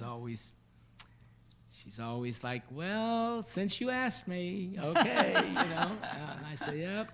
Yeah. Because I know you're gonna just be honest and you're just gonna say it, and you're so wise, and you share like different thoughts and where this person may be coming from and how this group feels, and you just have that knowledge, and you have so many connections.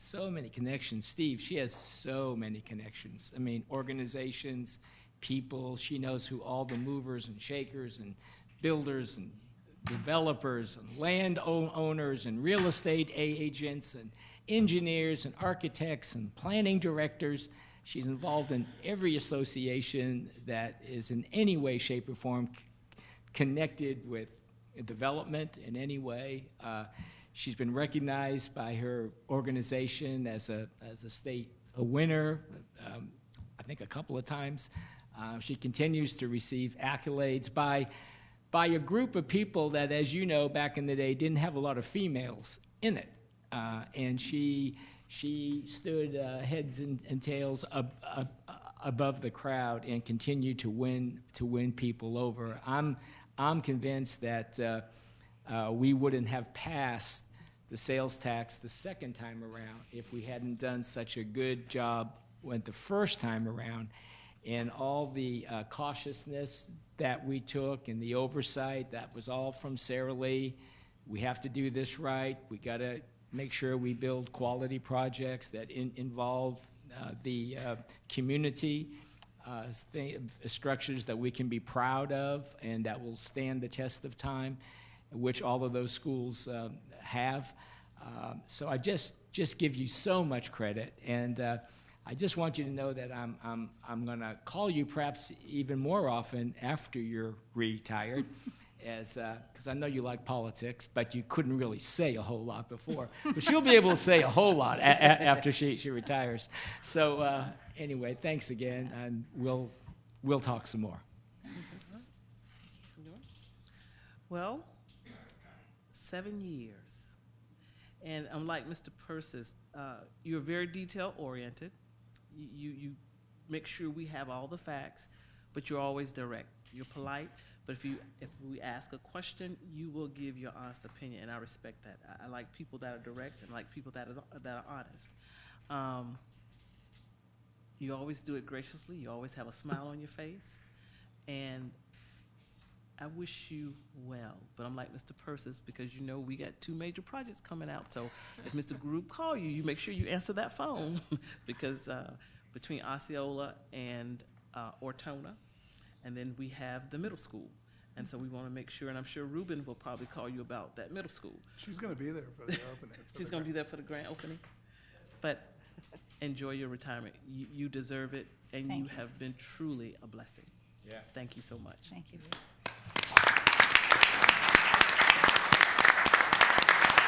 Thank you.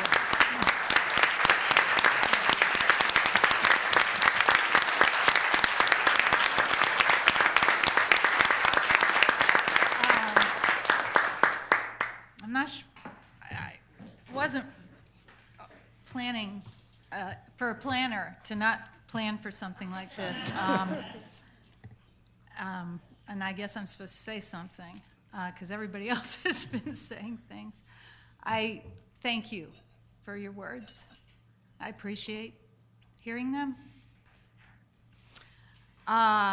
Interestingly enough, I was asked by the City of Ormond to come forward next month to be recognized, and they asked me to put some bio together. And it's hard to do that because most of us are humble and don't think that what we do is so influential. But I was hired. I was a city planner, and I still consider myself an urban planner.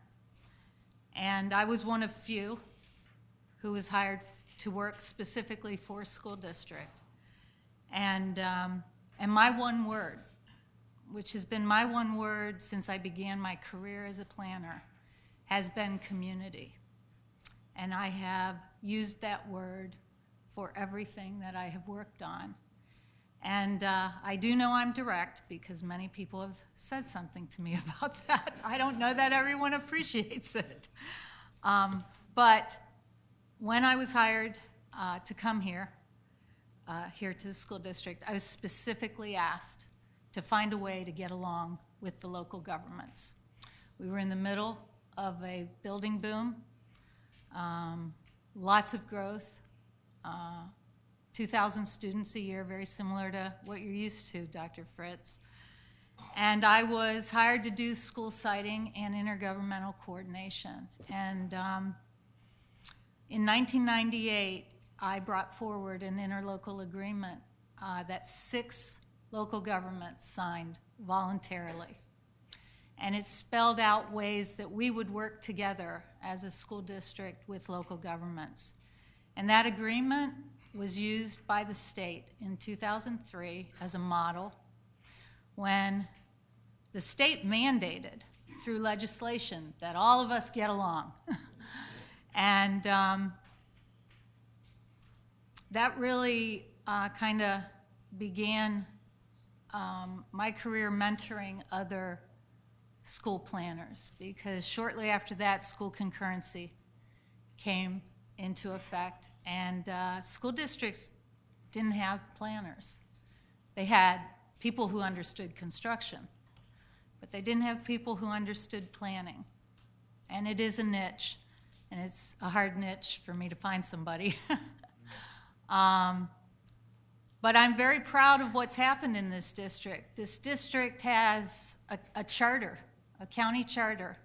In 2006, the voters approved an amendment to the charter that recognizes the connection between schools and growth. And we're really the only county that still has that ability to implement a connection between what is happening in the development industry and our needs as a school district. I think I am most proud of the last 5 years. I did work hard for the half cent to be extended. I knew if it did not happen, I honestly worried what would happen to this school district, knowing what the state has done to us with funding. And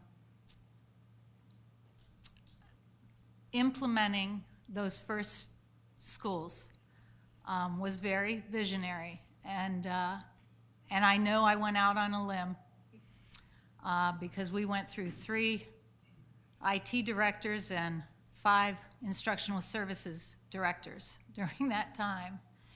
And the schools that we have, I truly believe, reflect 21st century standards that go and speak to the heart of learning, the needs of our children, the safety and security of our students as well as our faculties.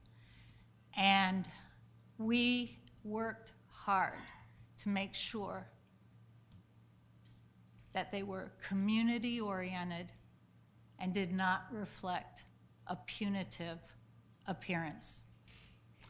And so I I thought long and hard about my when. And I'm not gone, you're right. But I want to leave my legacy on a high, and I want someone else to take this district forward to where it needs to go. And I feel like Mr. Grube is going to be one of those people. Dr. Fritz is taking us there already, and I will be around to answer your phone. So thank you very much. I have had an extremely rewarding and challenging career here, and I'll be working on some other things.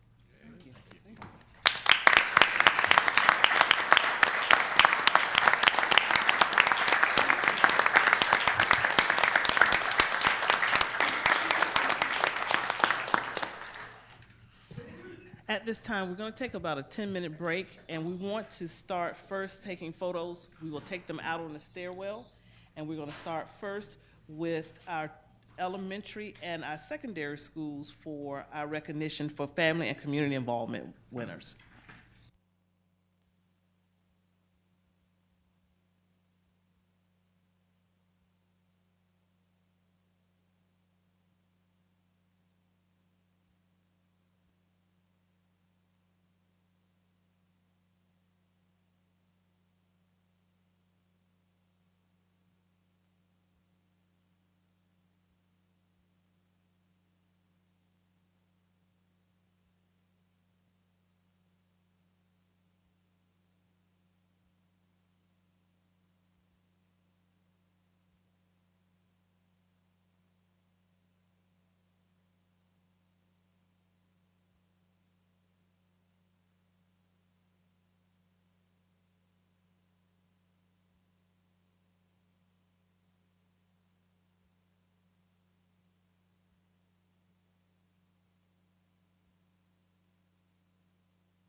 Mr. West? I need Mr. West.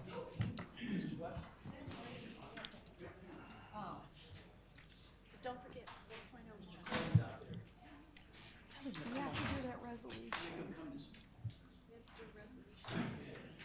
No, part of 19 was the HR report. Oh. Mr. West, the HR report?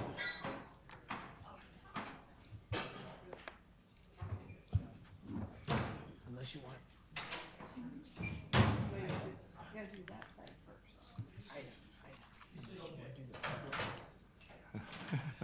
He was part of 19, so we finished 19 public and then we'll go to 4. Okay. Go ahead, Mr. West. Thank you, board members. Dr. Fritz, I appreciate you having me come up today.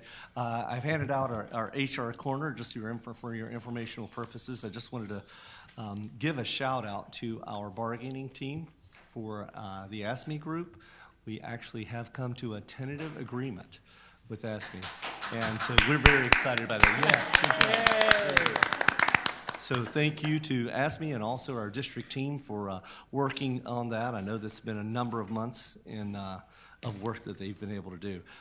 Now, it is a tentative agreement, which means that they are going to be in the process of ratifying and getting with their members to do that. And since spring break is going to be hitting us here next week, we recognize it might take a little bit of time to get that ratification done. So that will be forthcoming as soon as we can get that all taken care of. So we're very excited about that. Just to let you know, we have, of course, as I've told you all, it's hiring season. So we're really looking at hiring for next year, even though we're continuing to hire and process folks. As recently today, we had 2 new additional employees that came in that we've gotten for a couple of our elementary schools that we're very excited out that we're able to get in. But what we're really looking forward to is our hiring for next year. We have a number of hiring fairs that are going on. This weekend, actually, this Saturday, was the Florida Fund for Minority Teachers at the University of South Florida. Myself and another staff member, actually, we're going to attend that on Saturday, but we just found out just before this meeting it's been canceled because of the coronavirus. So I'm a little concerned about some of those activities. However, we are plugging forward with some virtual fairs online that we will be able to attend and participate in. So we're going to push forward and we're going to do the best we can to make sure that we have our teachers involved, and we're moving forward with our hiring fair on April the 16th at this point, okay? So any other additional things we'll bring to your attention. Thank you all. Thank you, Mr. West. Any questions, colleagues? Thank you. Thank you. Moving back up to public participation, item 5.01. Do we have any comments?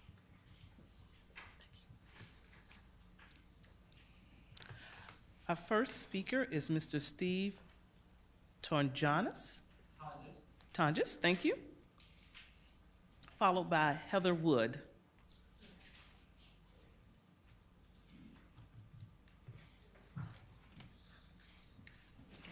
Thanks. Appreciate it. It's just a broken leg.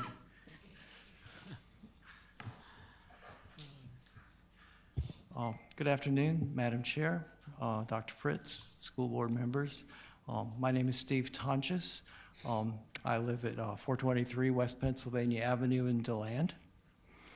And I'm here on behalf of Faith. We want to come this afternoon and recognize that we made some progress this last school year. Since the implementation of restorative practices at some of our schools, high school out of suspensions were reduced by 50%, middle school by 27%. However, up to this time, we've not yet seen the district follow through on promises to implement those practices at all levels. With transitions in leadership, we want to be on track to make sure restorative practices are used in every school to address incidents like the TikTok video at Seabreeze. We want to encourage you to continue to move in the right direction and implement restorative practices, from bus drivers up through administrators, to create an environment where teachers have the tools and support they need to help children stay in school and learn. We're very pleased to see, Ms. Rowland, that you've been hired at a high level to develop a discipline program which will be comprehensive and consistent throughout the district. We've been encouraged to hear from the school board members who have met with us that the program will be based on restorative practices.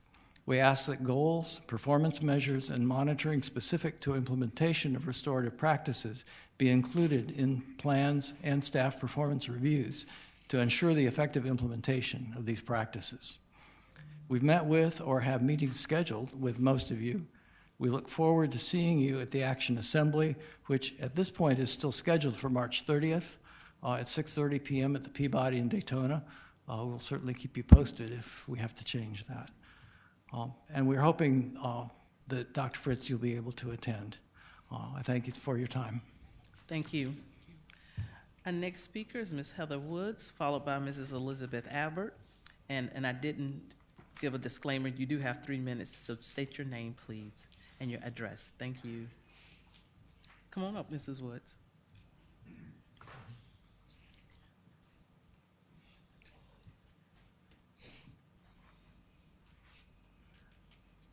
Hi. I'm Heather Woods, 202 Heronwood Circle, Deltona. 2 things I wanted to say. When you guys remember when I was here last time and I talked about my son and the problems that we had at Deltona Middle, not that Deltona Middle isn't wonderful. Right. They are wonderful. But nothing has changed. Nothing has happened. So I just wanted to kind of put that back in your head that, you know, our special needs kids are important too. Yes. And we still need some help there. But I also came because I would like to talk to you, Dr. Fritz, about, I'm also a teacher at Discovery Elementary. We met, you came to my classroom, we were testing. They wanted to talk, sorry. But I wanted to talk to you about all the people coming into our classroom from the county. We are so grateful that they are coming out of whatever, because we didn't even know all these people existed, and we are very happy for their support. However, many of the teachers have come to me and said that they don't feel like we're getting any support from these people. They come into the classroom, they walk around, they look at things. They, you know, we don't know what they're thinking. We don't know what they feel we're doing right, what we're doing wrong. We get a little get together with the academic coach, and he's like, well, you know, they said someone was doing this, and it doesn't help us. And a lot of the teachers were thinking, would it be possible that instead of them coming into our classrooms like that, maybe they could actually help in our classrooms, help the severe behavior problems that we have going on and that we're dealing with every single day. That's where we need our help, because we do have some really bad behavior problems that stop our teaching every single day. And we were just hoping that you could kind of maybe look at that and maybe get us some help in that respect. Maybe having somebody at the campus who could help us with these behaviors, help the kids, you know, because we can't stop teaching whenever somebody gets up and hits somebody else or hits a teacher, or, you know, we still need to teach. We can't stop and say, you know, I'm sorry, what's wrong? Why are you this upset that you're going to hit me or throw that? Or, you know, because we still have all the other kids that we need. We do need somebody who would be able to do that. And the guidance counselor is so busy running around trying to help put out all the fires in the other classrooms that he can't even do his guidance counseling job. And we're just hoping. Discovery's small, but we're important. And we'd really like you to think about that for us. Thank you. Ms. Woods, I think the superintendent would like to respond. Yeah, thank you for coming in. And yes, we did push out the district office out to schools. We were very clear that they are to be doing 2 things. So if it's not happening, then I'm going to ask that you reach out to Dr. Balgobin, our Deputy Superintendent for Teaching and Learning. The 2 things that our staff were supposed to be doing. Number 1, demonstration lessons. So that impacts the core and it impacts those students, and so that they provide exemplary models for teachers and small group work. Those were the 2 things that we instructed. In fact, we put it in writing and sent it out to principals saying that these are the things that should be occurring. So if it's other than those 2 things, if something's not happening, then I'd like Dr. Balgobin to know that so that we can correct it. Okay, thank you. Thank you. Thank you. Ms. Elizabeth Albert, followed by Mrs. Karen Winrich.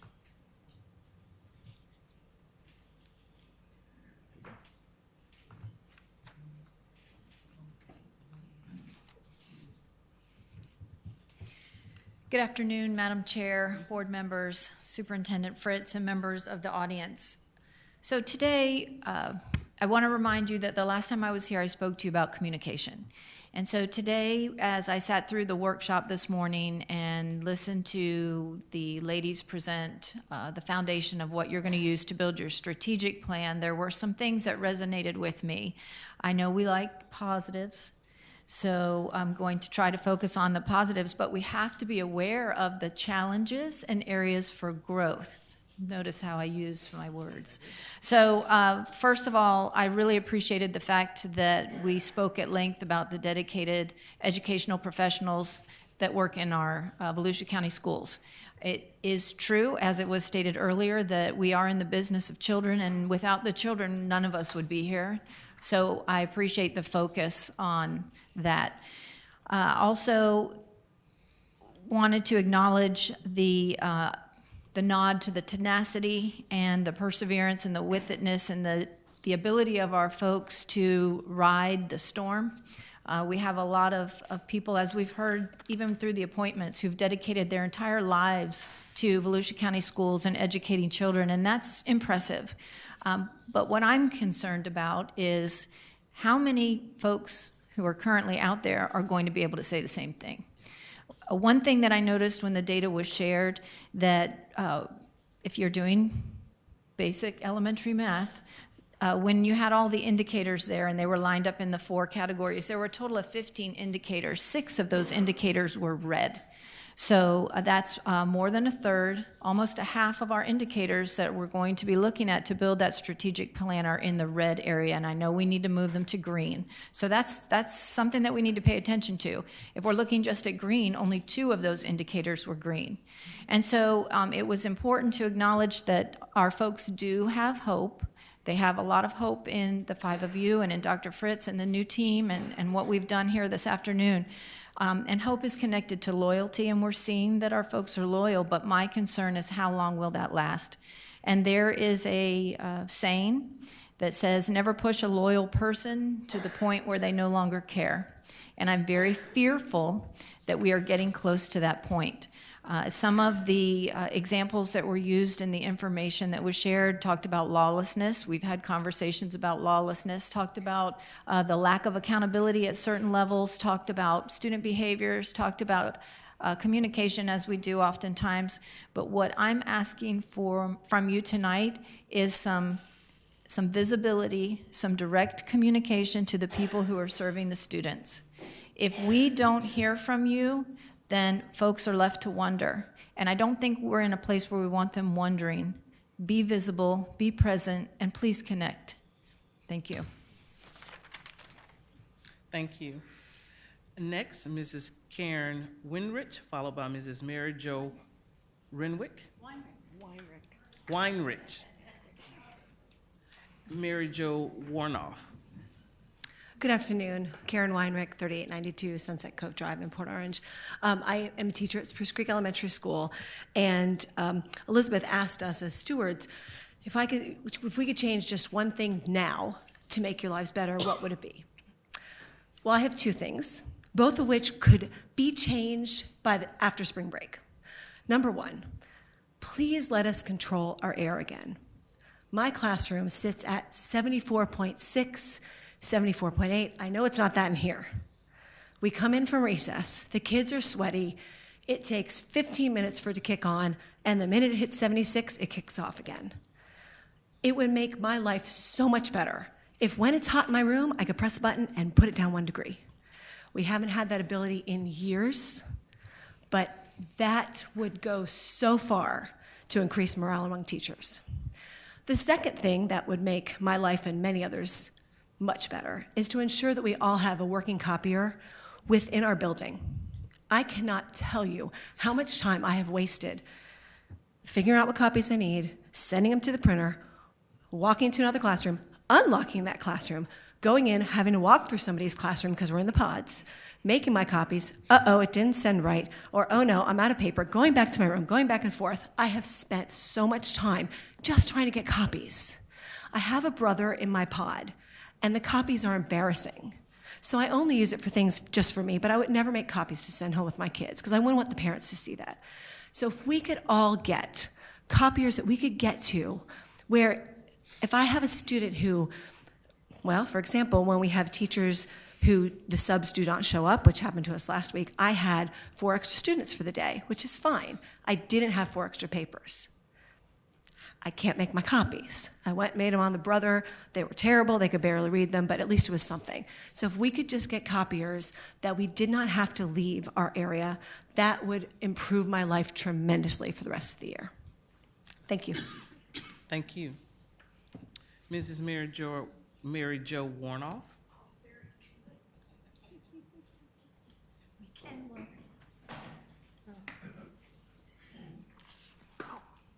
So I'm Mary Jo Warnoff. I live at 30 Fallen Oak Lane in Palm Coast, but I work at Creekside Middle School, and I brought props.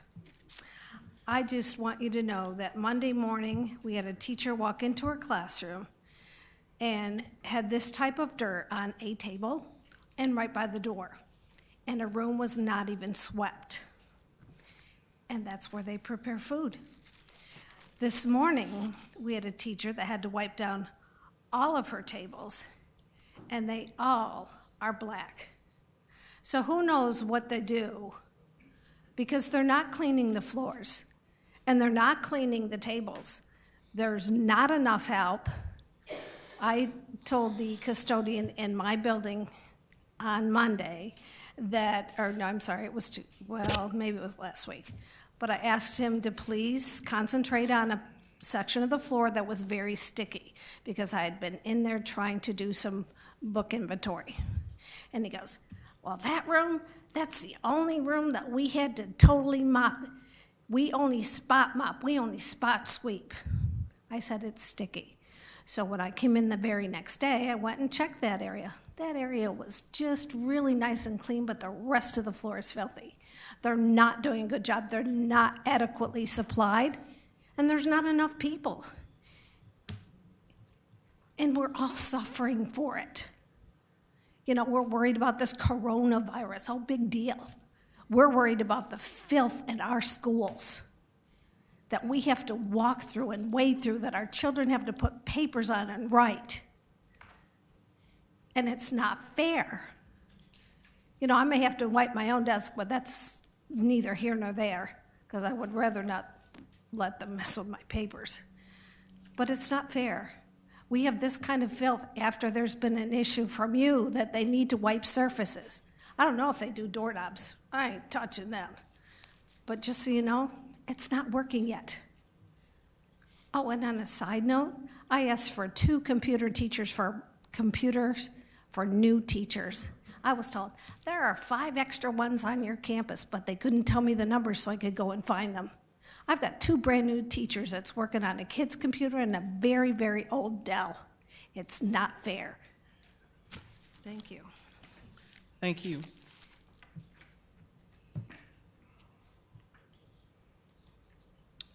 Moving back up to item 4.01, approval of resolution 2020-14, Superintendent Fritz. I'd like to ask Ms. Kelly Amy, Manager for Strategic Partnerships, and Mr. Larry Beal, our Specialist for Athletics, and Mr. Eric Nason, Advent Health Sports Medicine Outreach Coordinator, to come forward. That's sad, but that desk is still wet. It's Corona. Good evening, Chairwoman Wright, board members, and Superintendent Fritz. My name is Kelly Amy, Manager Strategic Partnerships, and I'm here with you this evening to bring forward a resolution to designate March as National Athletic Training Month.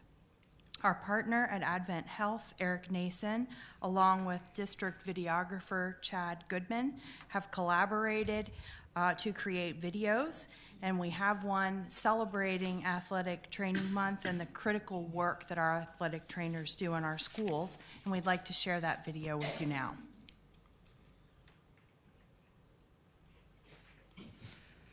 March is National Athletic Training Month, 1 month out of the year that we recognize the hard work, passion, and dedication that athletic trainers provide as they care for the physically active. This year's Athletic Training Month slogan is ATs Impact Healthcare Through Action.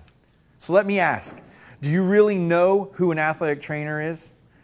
According to the National Athletic Trainers Association, an athletic trainer is a healthcare professional who renders medical service and treatment under the direction of a physician, providing injury and illness prevention, wellness promotion and education, emergent care, examination and clinical diagnosis, therapeutic intervention, and rehabilitation. Athletic trainers are found not only in high school sports, but also in professional sports, college and universities, corporate industrial settings, performing arts, law enforcement, and the military. Here in Florida, athletic trainers are board certified through the NATA BOC and licensed as healthcare professionals through the Florida Department of Health. Now let me give you some statistics provided by the NATA to prove the need for athletic trainers in high school sports. Did you know that 90% of student athletes report some sort of sports-related injury? 62% of organized sports-related injuries actually occur during practice. 54% of student athletes report they have played while injured, and 12% report they have sustained concussions. If this doesn't emphasize the need for full-time athletic trainers in every high school sport, I don't know what does. Athletic trainers are highly skilled healthcare professionals who provide a wealth of knowledge to mitigate risk through the execution of policies and procedures set forth to create a safe and healthy environment for all athletes. It is exciting to know that every high school in Volusia County has access to an athletic trainer. Through our partnership with Volusia County Schools, Advent Health is proud to support these athletic trainers, helping them reach and maintain best practices in sports medicine and athletic training. So do you know who your child's athletic trainer is? Your Volusia County High School athletic trainer is the one who is looking out for your child's safety and well-being while they are competing in sports. So do me a favor, during National Athletic Training Month, take time to recognize and thank your athletic trainer for all they do. They are the true unsung heroes of sports.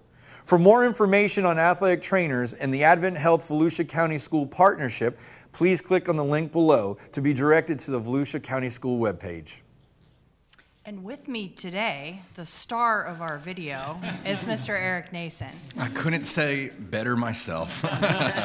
It's an honor to be able to partner with you in this great venture that we have with Advent Health and Volusia County Schools. As an athletic trainer myself, as the sports medicine outreach coordinator of Advent Health, and as the sitting president of the Athletic Trainers Association of Florida, it's an honor to be part of a school district who puts the health and safety of their athletes first. And so it is a privilege to be able to serve along the athletic trainers of Volusia County, to be able to help implement and maintain best practice standards to create a safe and healthy environment for our athletes. And so it's an honor in March to be able to recognize all the athletic trainers here in Volusia County for, as the video said, unsung hero work. There's not a lot of you that probably understand the full capacity of their knowledge and their requirement to maintain a safe and healthy environment for these athletes, but they work extremely hard. And I'm just honored that March is a time that we can recognize them and we can say thank you for the hard work that you're doing. We're behind you as a community associate, as a partnership, and I appreciate what Volusia County Schools is doing to set an example across our state. Thank you.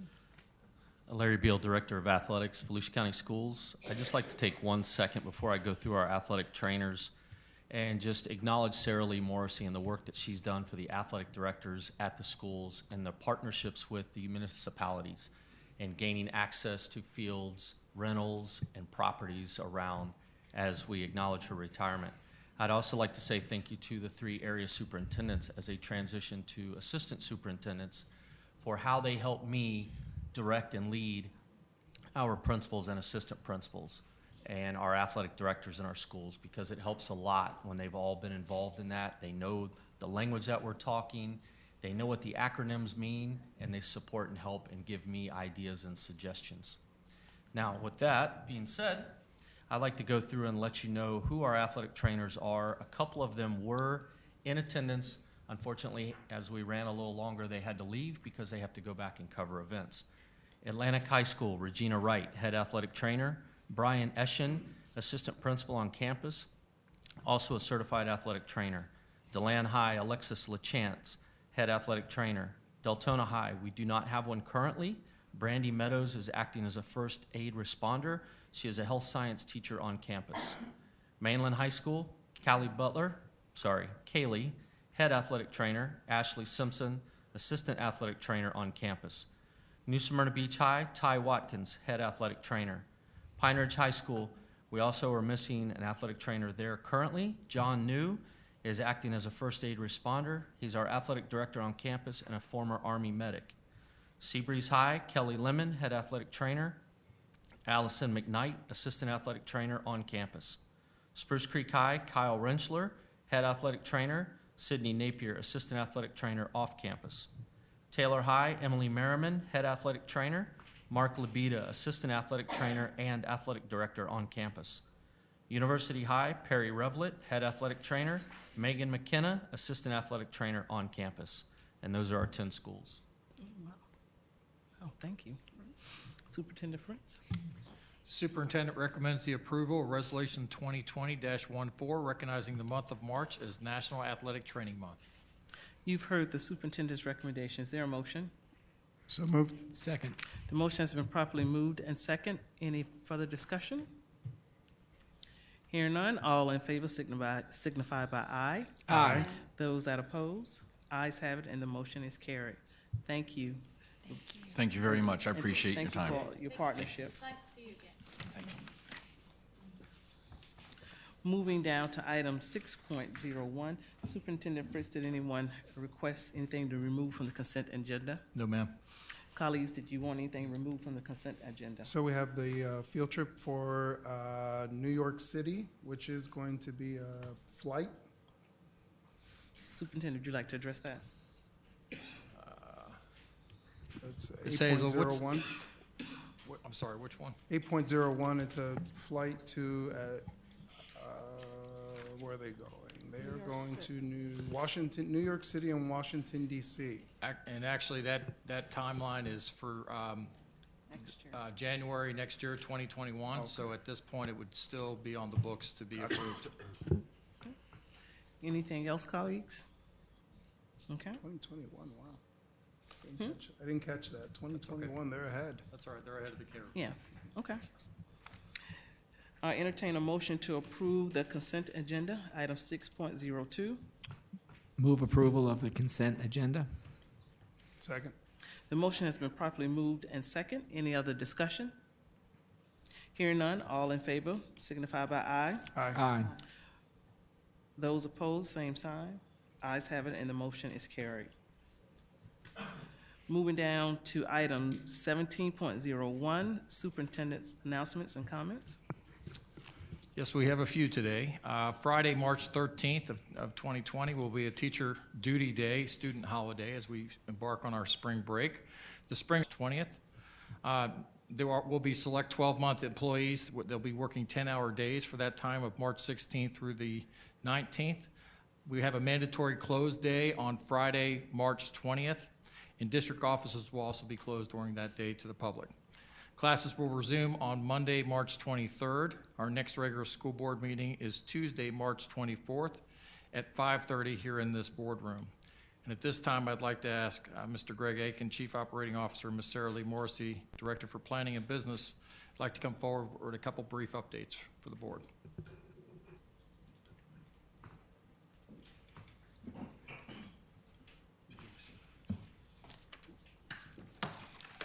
All right, Madam Chair, board members, Dr. Fritz, thank you for this opportunity to update you on some projects that we currently have in the works now and some that are in the summer. I'm going to turn over to Ms. Morrissey and let her kind of breeze through that. And if you have any questions, we're here to answer those.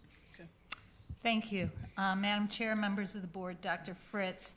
We're in our busy season, and you're going to be seeing a lot of items on the agenda. You've just finished reviewing a lot of Phase 3 plans. That gets us ready for the bidding season. And so now you're going to start seeing bid tabulations and GMPs, guaranteed maximum prices. So Dr. Fritz thought it would be a good idea to update you on our construction projects. I'd like to first tell you that we did receive the GMP for Deltona Middle. It will be on your agenda next meeting, March 24th. I am pleased we had 40 subcontractors show up. That's a great turnout.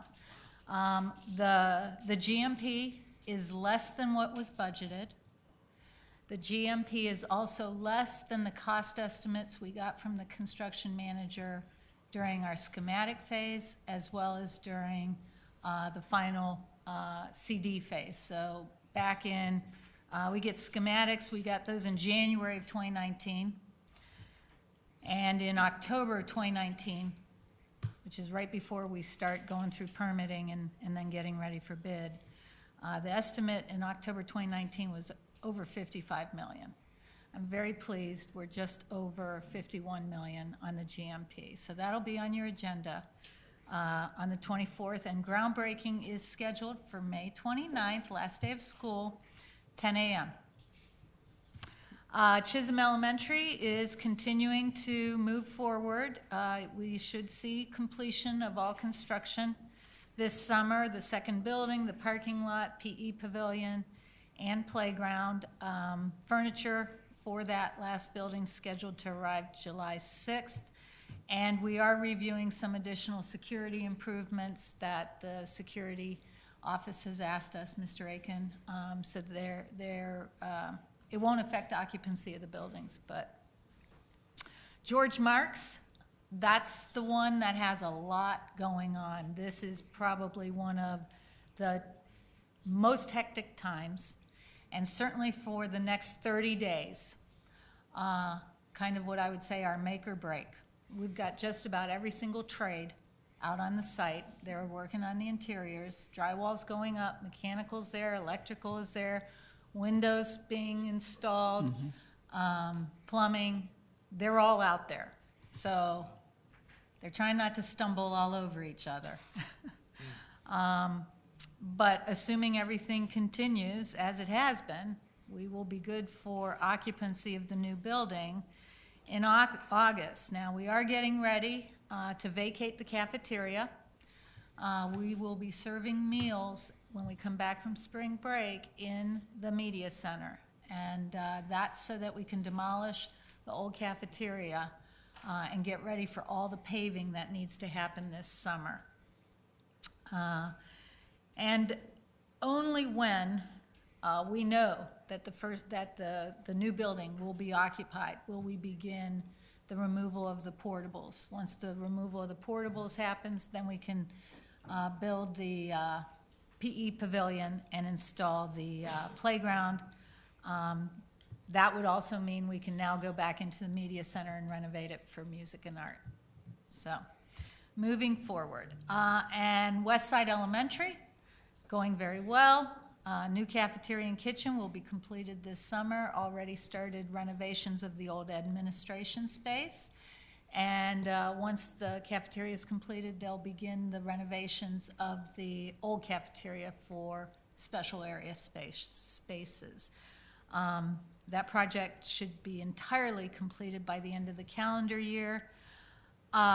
You mentioned earlier Ortona and Osceola, and I appreciate your presence, Mr. Persis, at all of our meetings. We've been meeting with the various stakeholders, and we are planning to come forward at your workshop April 14th to present some concept plans and information for you, hopefully, so that we can continue to move forward with that. We are in the process of advertising for the construction manager for that project. We're also in the process of advertising for the construction manager on the New Smyrna Beach Middle campus-wide renovations. Just a couple last things. I want you to know that from fiscal year 17, which is when I consider we started actually expending monies from our new half cent, to now, we have saved almost 1.4 million from owner direct purchases. That 1.4 million is the sales tax that would normally be paid if the contractor purchased the materials, that in fact we are purchasing directly, and that money goes back into the capital fund balance. We've got 46 projects coming out of the ground for this summer, over $22 million. That's in excess of everything I just described to you. It is an extremely tight construction market. You are going to see some bid tabulations coming forward where we had no bidders. You are going to see some bid tabulations where there was only one bidder, and some outrageous prices that we will be recommending rejecting the bid and reconsidering. We will evaluate every single one of those projects based on how badly do we need to do it this summer over what is the cost associated with it. I attribute what's going on to the labor market. There is just not enough supply of construction labor, and I honestly don't think it's unique to the construction industry. I think it's going beyond that. But there's just more projects, and summer for school districts is everybody's putting stuff out there. I am a little concerned about the virus and what impact that's going to have on construction. I've already said something to the guys that if schools are closed when we return, and we have to look at something different, we're going to need to be prepared to look at our summer projects, because summer projects are based on being able to get into the schools when kids aren't there. The other thing that I'm concerned about is supplies. So far, the prices that we're seeing, I'm attributing to labor. But I think as we start to see shipping being delayed and materials not come through the chain, it could impact prices in, beyond construction projects, but in our area, construction. So there's a lot happening. All right. Thank you. Colleagues, any questions? Go ahead, Mr. Persis. Go ahead. I know that Spruce Creek High School additional building is coming up soon. Is that still? Well, that's in the outer year of your work program. I think that was either the 4th or 5th year of your capital work program. So that's like 22? 23 for design and 24 for construction. Yep. So we have a big project this summer at Spruce Creek High, and that's the gym. And that gym project cannot be completed in just the summer. We've been working with the school. They're going to allow us to get in there May 16th when they've completed what they need to do for testing. And then we're probably going to extend past Labor Day on that, but we're working with administration on it. Okay, then afterwards, will that auditorium be looked at? Is it scheduled? So we are in the process of working on next year's capital budget. We began that process in February, last month. So we'll see how things can move forward, and Mr. Grube will do a capital workshop with you with Ms. Mueller. Thank you. Mr. Persis? Yeah, Greg, any news from your side of things? Fencing, cameras, security, anything, projects going on? Yeah, we're continuing moving forward with the half cent sales tax and our grant funding from the state to put in fencing, finish up a lot of our storefronts on our campuses as we move through, and then we're coming back with our buzzers as well. So far, so good. Like Sarah Lee mentioned earlier, as things evolve, supplies might be a little hard to get, but we're still moving forward. We're hoping to get everything completed fairly quick. Fencing should be done real soon. I've got just a couple schools, little pieces I need to go put in. Campbell, I got a little side in the back we need to fix. But other than that, single point access is done. Our storefronts are getting close to being done. We're probably a little over halfway. So we're continuing pushing that forward, and then the buzzers are coming shortly thereafter. I was at Tomoka the other day, I said for the breakfast thing, and I noticed that there was a doorbell. Is that's the only school I saw a doorbell. Is that something new or something old? Or? So doorbells are used for extended day. So sometimes if the extended day's up there, they'll have a doorbell there so they can come out and let the parent in, or buzz the parent in so they can actually come in and retrieve their child. Yeah, and is that, and I thought when I walked into that school, it's probably because the reception desk is so far back. away from where you enter that they wouldn't know.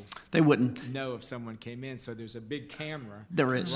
right on you when you ring that doorbell, which alerts the person. That's and correct. She buzzed the door to let me in. I guess I thought it was great. Yeah, but, and that school is kind of unique. And then, as you know, the extended day goes back in the cafeteria. The same thing set up there, so that camera does pick up, so they can see it's a parent and allow them in to be buzzed in. Yep. Perfect. Yes, we're trying to do that everywhere. Mr. Cologne? So I have a question on an unrelated topic, so if we go around, can you go ahead? Yeah, to piggyback on Mr. Purse's, what happens if you put in a camera in a front office and after the glass walls are up, you can't see what the camera's supposed to see? Yeah, we'll move that camera. So. I mean, every Patel. Yeah, we'll be moving that camera if it needs to be moved, and so that would just be a work order coming in, and we'll have Mr. Gardner go back out and move that camera so we can view what we need to view. Okay. Yeah. Yes, ma'am. How many schools still do not have the storefront? You know, I don't have that number at the top of my head. I'll be more than happy to send that to you tomorrow. And along those lines, how about the fencing? Yeah, fencing's just about done. Like I said, Campbell Middle School, we have callbacks now. Okay. So the major projects are all done. So I've got, for example, New Smyrna Beach High School, the front fencing. We're looking at that right now. We've already got the quote. We're waiting on materials. Materials are taking anywhere from 4 to 6 weeks to come in. So a lot of the callbacks we're doing right now on our fencing projects, cut fencing, those type of things we're trying to resolve currently right now. Okay. With that. Thank you. Go ahead, Mr. Cologne. So Greg, do we have soap in our bathrooms? We do. So can I have an update on what we're doing for the coronavirus for the benefit of the public as well as the board to know what we should expect during spring break and what measures we're taking as a district to protect our students and our staff? Yes, sir. So what we've done, we have a district-wide pandemic flu plan. Actually, it's a pandemic plan. It handles any pandemic that's out there, not just the flu, but in this case, coronavirus. So we've been working very well with the County Emergency Operations Center and the Florida Department of Health. A lot of the guidance has been coming from CDC on proper handling of washing your hands and those type of things, and isolating other countries where you shouldn't go to if it's a level 2 or 3, and quarantine, self-quarantine, all of that. Locally, what we've done, we've worked very well with Mr. Clark to make sure that their day porters and the night staff actually stock everything up. We've also asked all of our staff on our schools to monitor the restrooms throughout the day. If there's any stock that's missing, to actually notify the day porter. He'll be more than happy to replenish that.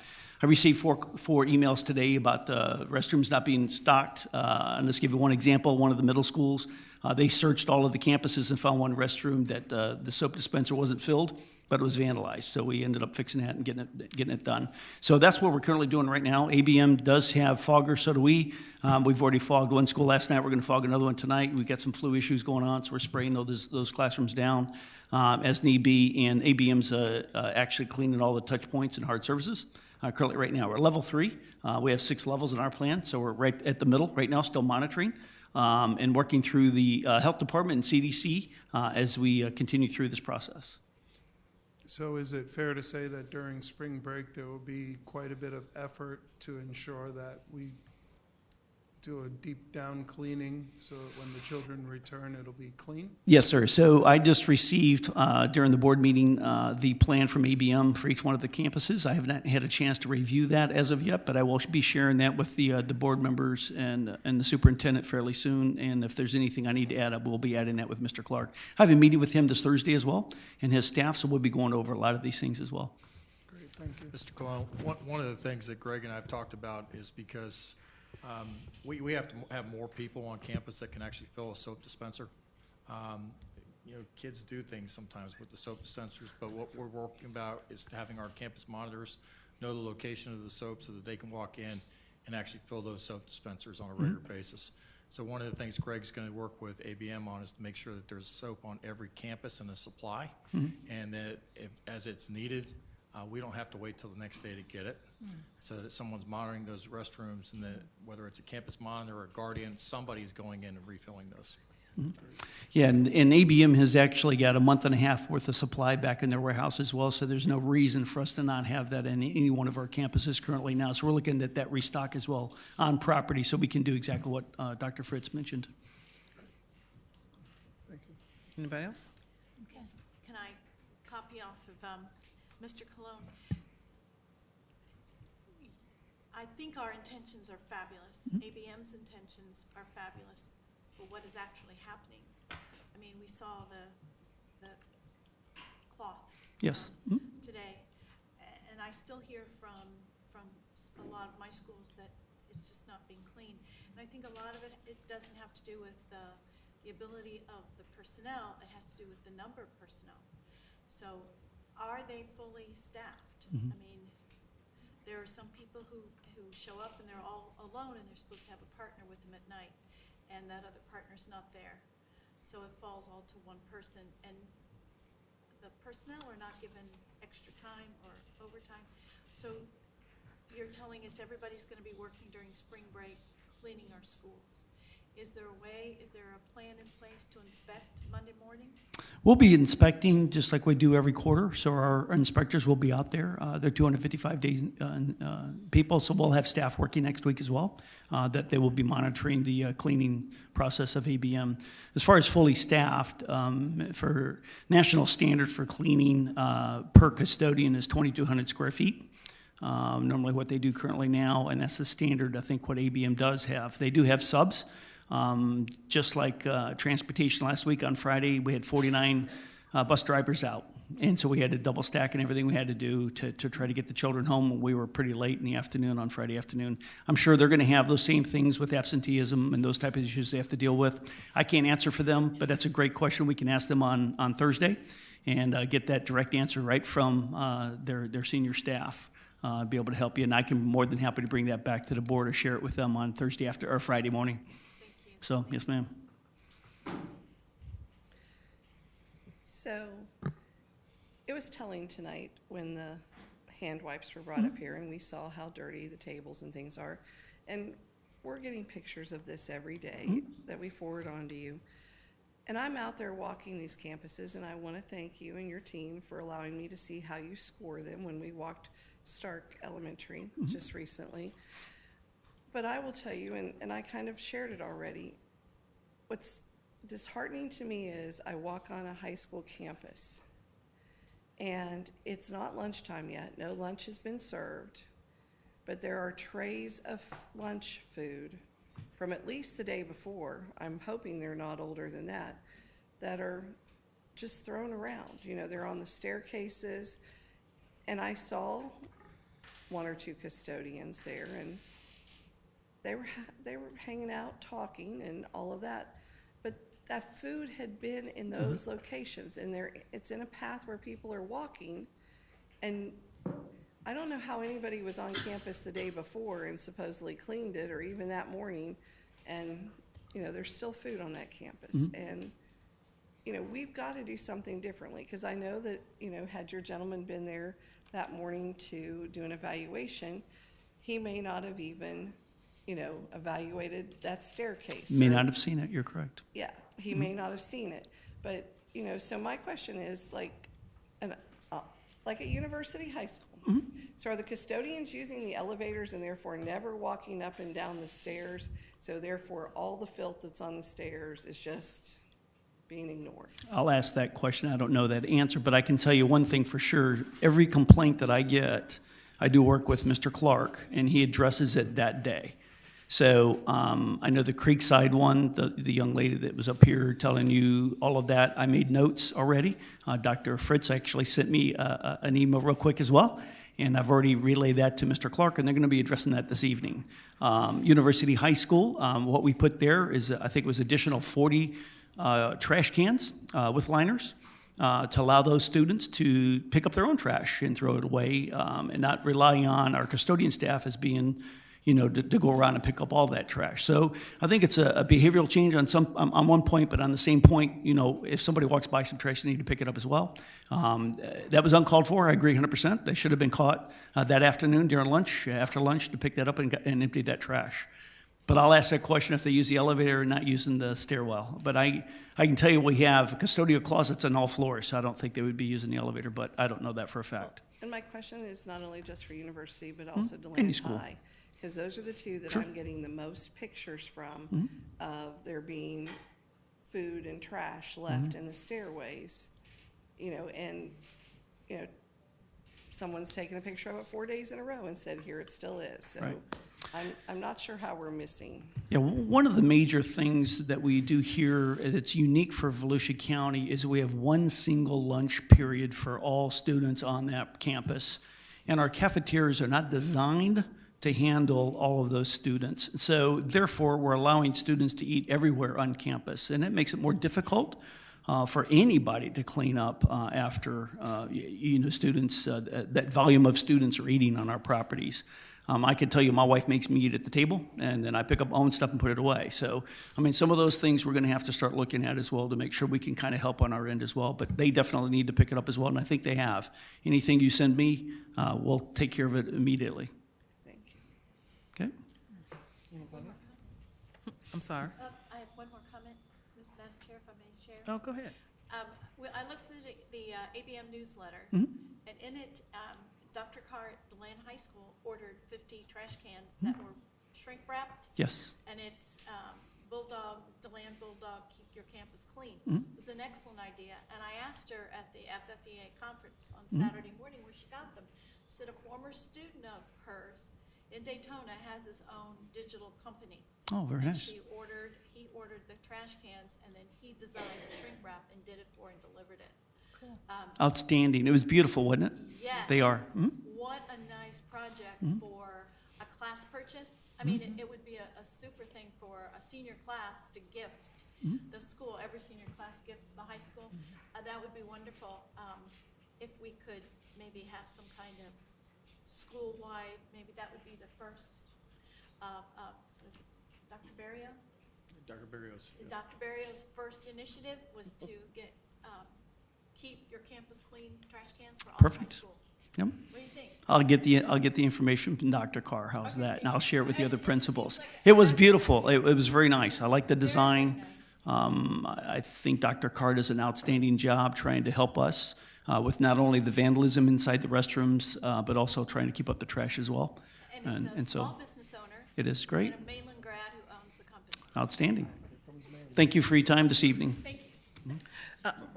Mr. Akins. Oh, I'm sorry. Sorry about that. Is it possible that maybe Superintendent will look at having a workshop? And the reason being, because as we talk about ABM, I want to make sure we don't have any policies or procedures in place that is causing some of the issues that they face too, as far as hiring and other things.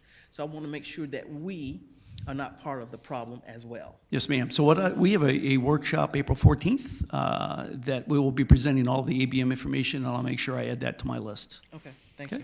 Yes, ma'am, to go over. Yeah. Thank you. That's what I meant. Okay. Thank you. Anything else for you, Superintendent? No, ma'am, I'm good. Moving on to items 20.01, Phase 2 of ERP. Ladies and gentlemen, I'm going to ask Mr. Clint Griffin to come forward. He actually has a guest. We're going to ask him to come forward too and hang out at the table with us at the diocese. But, you appointed me on the 12th, and then you had a workshop on the 19th, and scared the daylights out of me, I got to be honest with you, of where we went. And one of our first conversations as a board was that we've got to get this right. And so you gave me the latitude to go find Mr. Griffin, which the interview was about the plan, about the process of what he would do to get us back on track. And I think he has a very, very doable, viable plan. It's not that we don't have work to do, and we will. We were planning to meet with the entire staff on Thursday to kind of run through it with them as well. But today what he'd like to do is kind of go through his plan for you about how we go live in January 2021. Clint? Thank you. Chairwoman Wright, board members, Superintendent Fritz, thank you for this opportunity. I believe this is a subject that we want to, but we don't want to talk about.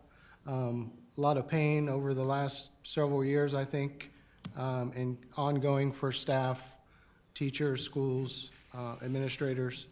The first thing I want to say about this project, and I've spoke a little bit with all of you at one point or another, these projects are once in a decade, once in a couple of decade type projects.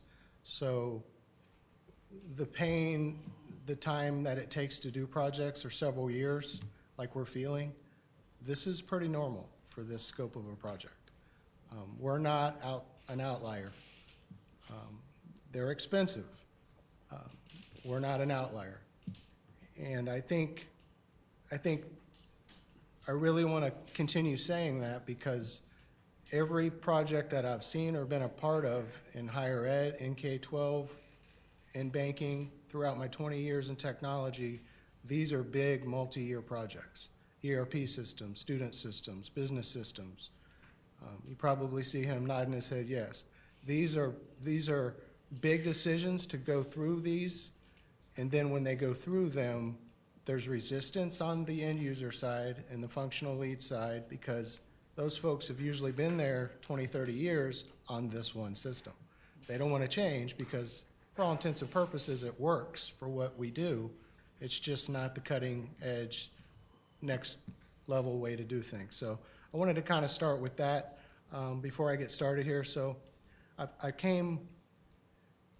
started looking at this, so I'm 6 weeks in here.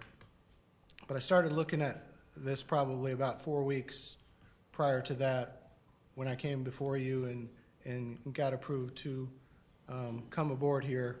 Probably a week or so before that, I really started digging into this. And as I went through this, came aboard, I really was trying to figure out a way, just as all of you probably are, as to how to try to continue going down this path at the least expensive way possible. I was given the change order that I think you guys have seen before the holidays, and it was put on hold for me to put eyes on it. And right away, I really didn't like the way it was written because it was just kind of like monthly payments going out. So I worked with Cherry Road, worked with some internal folks here, some staff, and we rewrote that. We can't get totally away from that change order because we're past the contractual date, and we're not done, obviously. So we have to extend the go-live date to 2021. So because of that, it is kind of what it is that we need Cherry Road to help us get to that point. So we rewrote the Cherry Road change order to have milestones and deliverables associated with big chunk payments that the district is going to be obligated to pay them. The total cost didn't change, but how we get to that total cost and to 2021 has changed the way we wrote it. Had a lot of input outside this district with my network of folks that have been in his position, done projects as a project manager, hired project managers like myself, wrote these kind of change orders, wrote RFPs, and had Stacy and legal look it over after we thought we were good. And I think it's a better written document now to move forward with than it was before. I really do. I wish we could get out of it. I really do, because I think the old adage where not on time, not on budget, that's where we're at right now, unfortunately. But again, I think that's not as uncommon as folks probably think. I think these are pretty normal to extend to do it right? And I think that's the opportunity I have to come in and finish this thing the right way. So I believe that the document is actually attached to this line item. And the second part of this is I came in, again, trying to do this, finish this the right way with the least financial impact to the district as possible. And if I would have started this project, I would have brought in a program manager, project manager, that was contributing to write the RFP. Once the RFP got awarded to a vendor or a partner, I would have hired probably 7 to 10 more project managers per functional area to run this project. We can't go back in time, and we can't start from scratch. We are where we are. But it's my recommendation that we need an expert that has done these projects with this technology multiple times in the past. Although it might not be K-12, business systems are business systems. I truly believe that. The chatter of it's never worked in a K-12, this specific technology, that's noise, because everybody's got an HR, everybody's got a finance, everybody's got a budget, everybody's got an insurance. All these departments are the same. Then there's hooks. We have a student system hook. We have students in classrooms as our business model. All the business models for different businesses are all a little bit different and need customized. So the project is definitely doable, but we were lacking the expertise that has done this project with this technology before and can run the project the way it needs to, that has the expertise as well to dig in and dive and say, this is, you know, from a technical perspective, the right way to do it, the wrong way to do it, maybe we should do this. And I believe I found that person sitting to my right. And I really think that him coming on board is going to get us to the finish line in the 2021 January date for go live. I really do. Again, it's not going to come without a pretty good cost, but these projects, as you well know, are expensive from where the beginning was and where we're at now. I believe we can get there with the right individual running the project. And to my right, I want to introduce Kamal Ibrahim. He's been here today and yesterday. I kind of plan that appropriately. I never want to hire anybody I don't meet. So I've spent a couple of days, got the staff's input. They are totally in love with this gentleman. The morale has skyrocketed after they've met him and seen his technical ability and his knowledge of our exact system that we're migrating to. That's huge in itself. The heartbeat of this project out there with the focus groups that we've been having, a lot of mention of this project. I believe the technical side, the finance side folks that have had the ability to meet him so far, the positive feedback that I'm getting is something I haven't seen from this project since I've been here. So I'm really excited about that. And I really think it's super important to have a third-party perspective that works for us, that's done these projects before, because, you know, the partner, they're not here every day. They're not sitting with the functional leads. They're sometimes remote. They're not in this business. So although we need them to move forward with the project in Cherry Road, we can't expect, rely, and it's really not fair to even ask them to run this project and drive this project. That's our job as the district, and it will be his job as the project manager for the district to drive this project. And I really think that's been the lacking piece, is we have not been driving this project. We have been following the direction of the partner, and we've unfairly asked him, of that partner, to drive the project for us. That's not really the way this is supposed to go.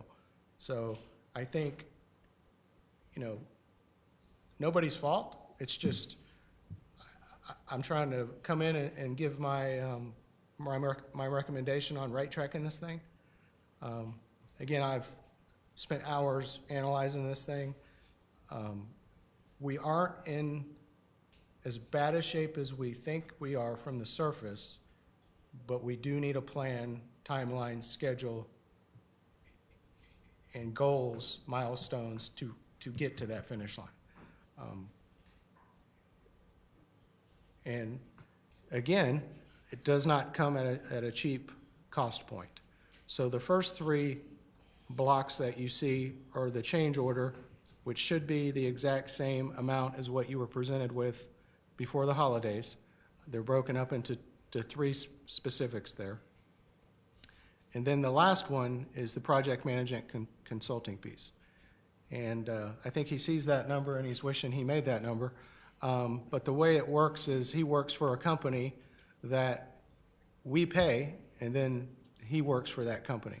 So I'm asking the board for approval tonight for that total number and to approve the change order with Cherry Road and the project managing consultant to represent us with this project and start to drive this project together with me, and we can get to that finish line of 2021.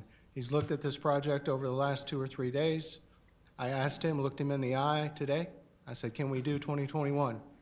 And he told me we should be able to do it before 2021. So that tells me we can do it at 2021, January.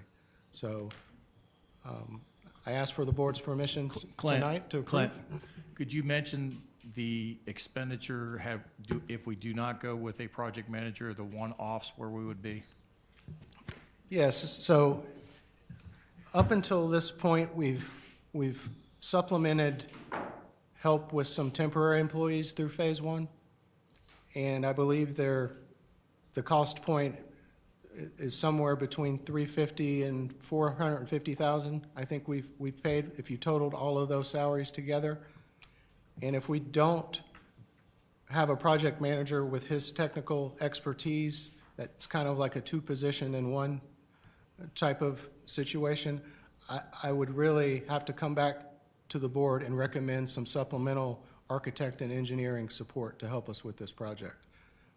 Probably in the same category price range, anywhere from $350,000 to $450,000 to $500,000 to supplement some more temporary employees to get to where we need to for the 2021. I do not think we can get there without bringing one or the other in. Just because we need that experience with that technology that's done these type of projects at this scope before. And in K-12s, they're just, we haven't, obviously. Colleagues, any questions? I do want to mention that he has worked for Oracle themselves for 16 years. So this is very painful, I must admit. So we've got our change order here. So basically there's really nothing to approve. We've just divvied up how we're going to pay Cherry Roads instead of paying them just monthly for something or nothing, which is what we were doing before. Is that what I gathered? Well, this is an add-on cost from what we were already been paying because we're past the original go-live date of the contract. So I believe that was, and Deb can correct me if I'm wrong, but I believe it was starting in January where we were already on the new support through Cherry Road. So this is an added cost on. So let's think of it like this. Let's say that we had a 3-year contract with them to help support the project. We're into year 4. And this would be the payments to them for the year 4. And then obviously the consulting piece, project manager wasn't originally part of that. And the deliverable piece, that's a key difference between now and Yes. what we were doing. We were simply writing a check every month without any kind of key deliverables being performed. And now the check doesn't get delivered until we're in the green. And that's a huge factor and a huge difference. It's probably something we should have been doing all along, but can't go back. But going forward, that's what it has to be. No check until we're in the green. And the project manager, are you local? Will you be on site? What does that look like? Because having worked with project managers sometimes when they're remote, you see them on Tuesday, Wednesday, Thursday, and they travel Monday and Friday. What's that going to look like? Yeah, so for now, he resides in Winnipeg, Canada, but he's going to be here and working on this project 5 days a week and traveling back on the weekends until further notice. I don't know if that's going to be suspended, but we will probably have to do some remote if we don't have that choice anymore. But he is looking for a place to rent here, so the 5 day a week he will be working on this project.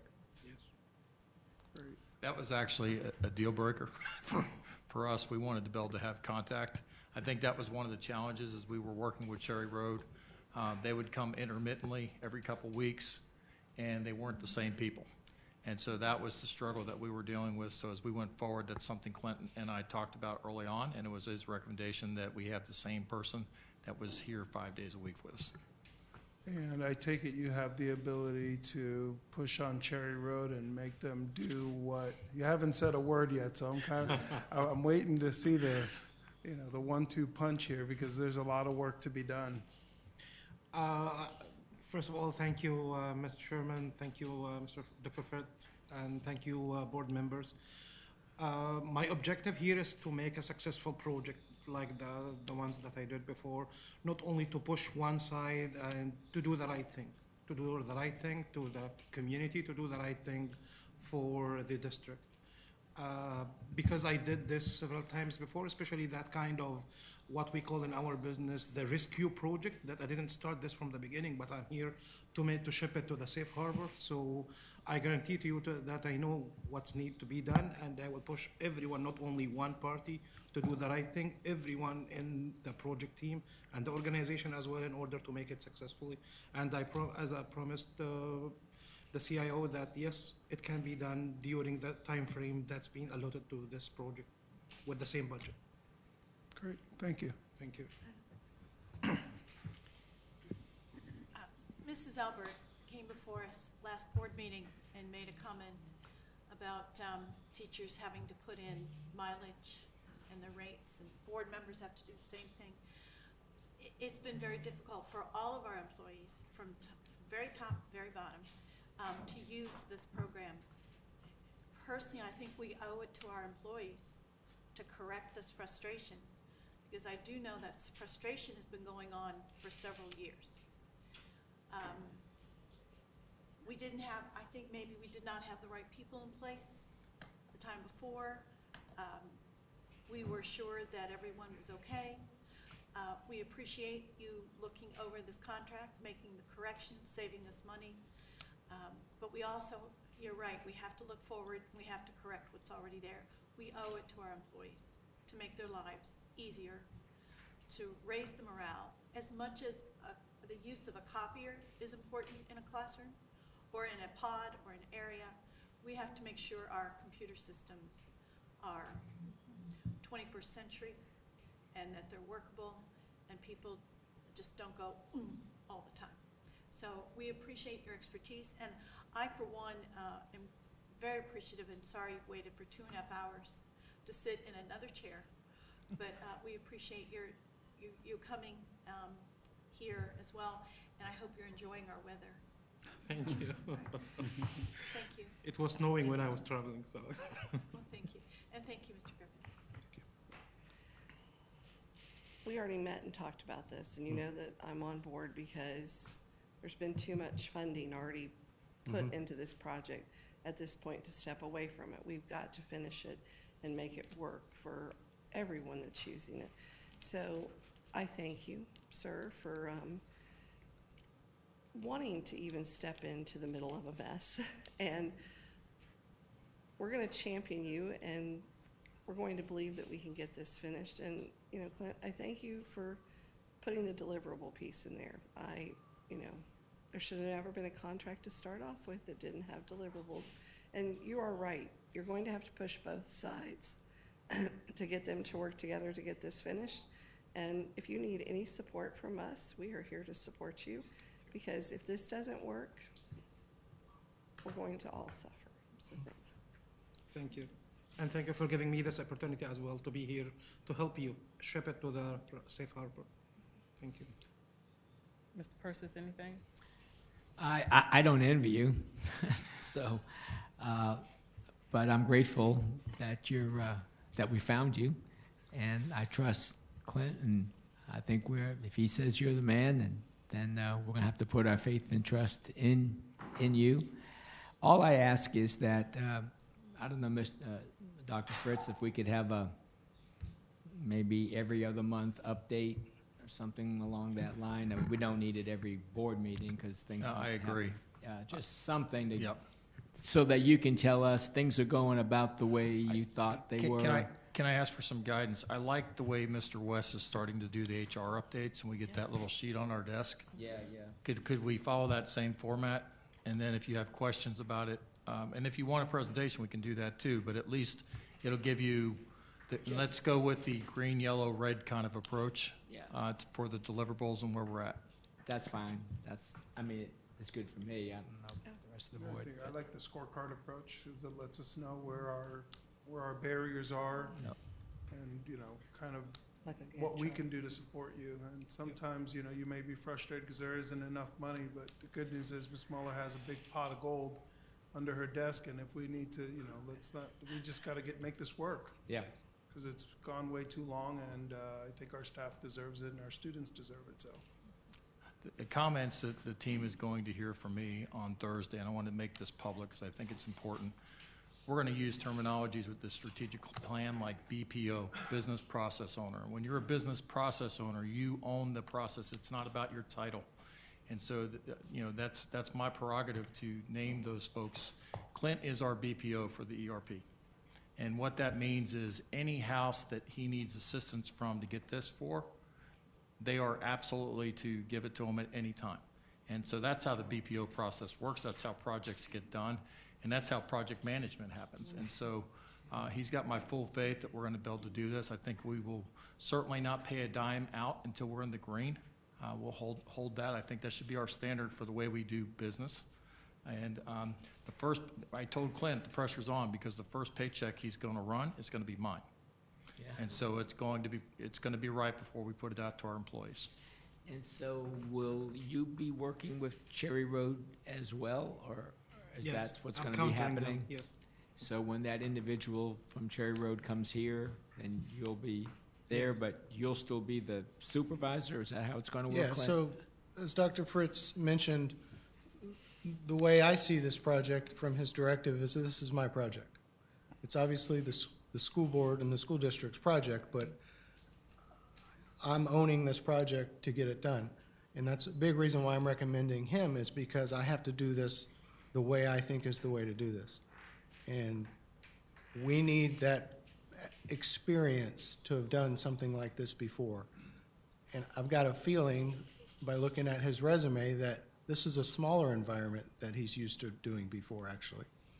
So again, he's had 16 years of working for the manufacturer of the software that we are implementing. That's huge to get somebody at his expertise level in here. And the way he's grown into the project manager role, he was technical first and grew into the project manager role. That's super unique.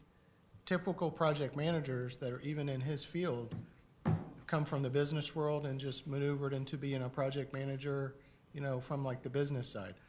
Most of the technical folks don't make that jump. We've got two people in one, where he can get into the weeds of the code and knows. He was pulling up apps on his phone of Oracle products that we already have, saying, here's a subproduct of what we already own, we can do. I was like, wow. So he's got the technical, he's got the project management skills and the experience to get it done and to drive the project. So I will be the business process owner. He will report directly to me.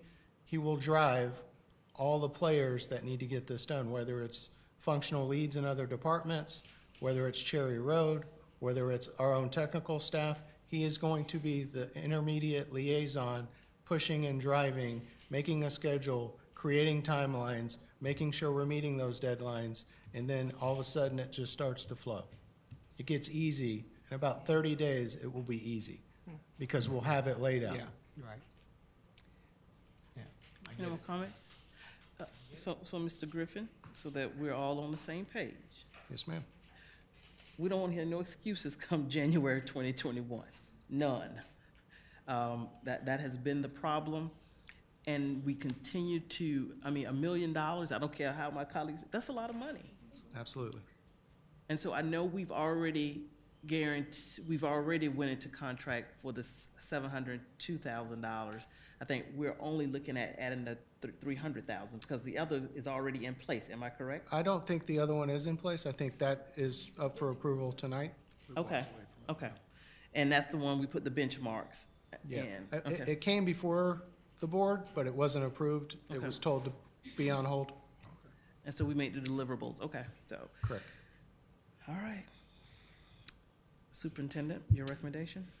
Superintendent recommends the approval of the Cherry Road change order to extend go-live date of Phase 2 ERP project to January 1st, 2021, and approval of the contract for the ERP project manager. You've heard the superintendent's recommendation. Is there a motion? So moved. A second? The motion has been properly moved and second. Any other discussion? Hearing none, all in favor signify by aye. Aye. Aye. Those that oppose? Ayes have it, and the motion is carried. Thank you. And- Welcome and I didn't- aboard. What is your name? I'm sorry. Kamal Ibrahim. Kamal Ibrahim. Thank you, Mr. Abraham. Thank you. Thank you. Enjoy your stay here. I appreciate it. Thank you. When does he start? When does he start? Tomorrow. Tomorrow. Like that. He actually started 2 days ago. But I will not bill you for Thank you, sir.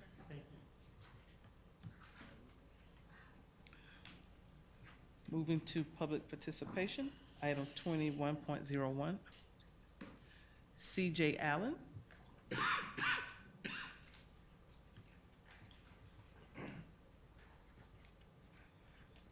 Good afternoon, school board members, Chairman Wright. I'm CJ Allen. I live in South Daytona, Florida, 2929 Gaslight Drive. And Superintendent Fritz. First of all, I just want to say thank you, because I'm sitting here and I'm hearing the issues of cleanliness in our schools. I'm a teacher of 25 years with Volusia County Schools, and I moved here from teaching in New York State by choice. So I came here, so I've dedicated many, many years to Volusia County Schools, and I'm proud to be a special ed teacher, to be a language arts teacher, now I'm teaching math, so I wear many, many hats in alternative education. But you've mentioned cleanliness, Ms. Cuthbert, you've mentioned the employee morale, quote, we owe it to our workers. I'm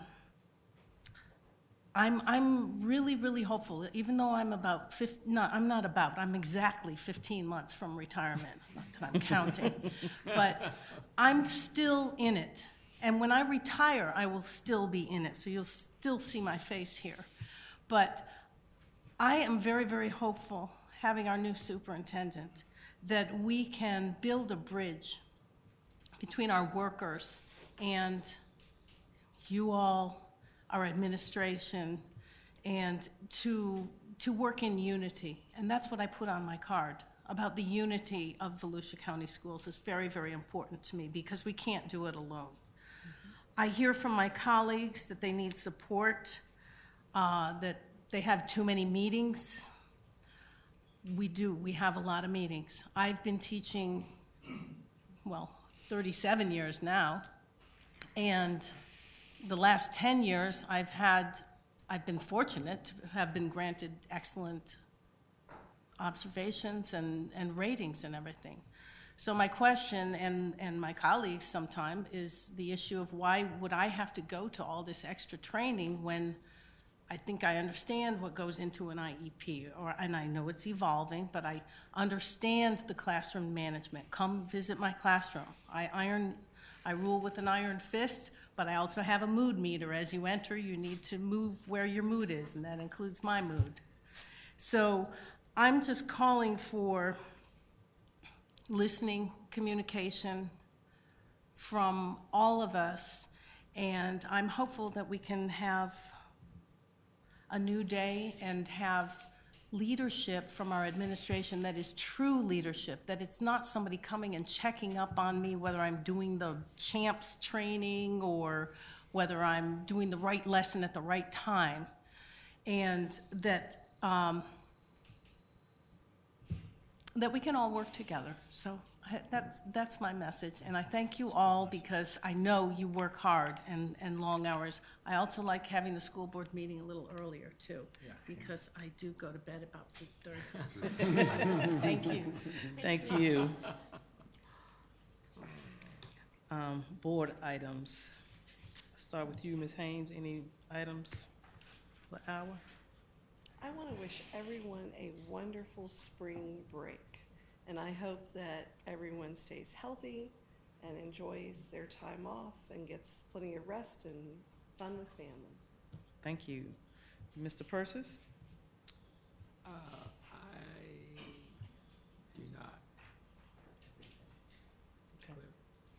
Mr. Cologne? I actually do have something, and it's something that Dr. Fritz and I and Greg spoke about a while back. The last meeting, it wasn't the right time to bring it up. And it relates to the order in which we've looked at our half cent in our schools. And so my question is, I understand there's a half cent committee, but ultimately the responsibility lies with the board. So I said, we've heard over and over, there were schools that were supposed to be closed, there were schools that weren't in the plan, there were schools that would have been done, but we had other plans. And so my question to Dr. Fritz, to Greg, was, can we go back and revisit our actual state? Where are we right now? To see if our project line is still is still right. Because again, we look at schools like Turie T. I mean, there's no doubt that Turie T would probably be front and center right now. However, in 2014, which was a long time ago, it wasn't front and center. And so, I'd like to know where we are today, where our buildings are, and if we find that we need to reevaluate what our plans were from 2014, then as a board, we can do that. Thoughts? I mean, I don't know. Well, Madam Chair, to answer you, Mrs. Wright and I were on the board when all this started, and I remember Tomoka Elementary in Mr. Persis's district was on the original 5, and we haven't talked about Tomoka in a while. And you've spoken about McGinnis. And Stark. And Stark Elementary. So it would be nice once we pass the Deltona Middle and George Marks and the Ortona Osceola, what's the next step? So that's a good idea. But what we can ask from Greg or Sarah Lee, Dr. Fritz, is to bring us the original list that we started in 2003, I believe, with the first half cent sales, to find out on that list exactly what was not completed. And then from there, let's look at what was not completed from the first half cents, see what we said we were going to complete based on our next committee. Because the one thing I don't want us to do is kind of turn up our nose to our committee members, because they've gone to all of these schools, they came up with the list, and at that time, their directive was a little different. And even though if we're changing, because again, like you said, we were thinking about closing some schools or merging some schools and making them K-8, and we've since abandoned or decided to go in a new direction. So I think our first thing is to look at what was not completed originally, then let's look at their list, and then we can have a workshop maybe on that. Got it. Because I know we have some other things talking about how we bus our children and all of that. So maybe if we look at all of that and look at the numbers, then we can make a better informed decision. That would be my recommendation. We still have that day in June that we have a half day. I know we put a few items on there that we were going to talk about, dress code, and I think cell phones was one, but it's a half day. And so if you want us to get prepared for that, that's your call. But okay. I just know that we have a lot of work sessions. We're going to have some more with strategic planning, but we may have to actually add a couple sessions as we go forward. But that, I think, is a workshop item. I think that's going to be one that you're going to want to have some good conversation with, and it take at least an hour. And what I was going to say is, it's true. Some of these schools, the plan was to close them. Stark Elementary, the plan was to close Stark Elementary, but we never closed it. And, I think we owe it to our students at McGinnis and Stark and Turie T, because those are 3 of the oldest elementary schools in Volusia County. and 3, that every day encounter a lot of problems, you know, flooding, all kinds of things are happening at these 3 schools. And I think we owe it to the students there to take another look. And I do appreciate what the community did, but the community was led to believe. Right, and I said, based on their directive, that is how they came up with the list that they provided us. Right. So since we have decided to move in a slightly different direction, I just want to look at the 2, because I do believe Stark and Tortee was on that list. I can't say for certain, but, you know, I think if they can bring that information back to us or even email us. Go ahead, Mr. Aiken. Oh, I would, I actually, you may or may not know this, but every Friday we hold what we call a facility review committee, and I task the staff to go look at 10 specific schools. 3 schools you just mentioned are on that list, to do a facility review, and that's looking at systems, building age, any issues we currently have, a bunch of stuff that we look at. And then what we can do is, once we compile that list back, we'll take it to the oversight committee and say, this is what we looked at on these 10 oldest schools we currently have, and this is what we think we need to start looking at now. So I would be more than happy to come in June, do a workshop with you. I can email you what that results are from those 10 schools that we're currently doing right now. We should be done in a couple of weeks. I know spring break's next week, so the week after, probably first part of April, I'll have that analysis done. And it looks at everything. I mean, it's a whole spreadsheet we look at and look at everything about that campus. And then come back with a recommendation based on what we look at and what the oversight committee has, and we'll be able to resolve those issues. I'm going to ask that we go one step above. Sure. Our board is very invested in their schools that they're in. I'm going to ask that we set individual meetings, and you can tag on to mine. Yes, sir. Prior to that June, and we look at what that plan says and what those buildings are and their progress, so that we can hear individual concerns, so that when we get to that work session, we have a direction and an idea. Yes, sir. Perfect. And in that, when you provide that, again, if you can just show us the original, the projects that were not completed with the first half cent, because that was part of the discussion when we started the second, that they look at some of the items or some of the schools, and I believe some of them were on there. So if you could just double check and provide that as well, that would be perfect. Yes, ma'am. Obviously, Pearson was on that one. So was George Marks. So I'll make sure I have that list for you here fairly soon. Okay. All right. Yes, ma'am. I can give you that tomorrow. Yeah, just wanted to say that Tomoka Yeah, and I said Tomoka is was on the there. list. Okay.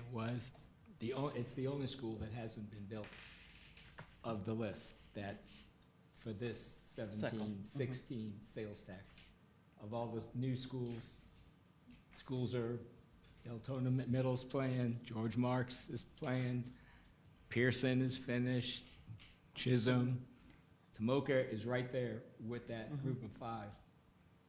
And that's why we want to make sure that we look at, I know, and that's why we want to make sure, I because we don't remember want to move it. campaigning All in my 16 all my saying, schools need Tomoka replacements, so. will be finished probably before my term's up.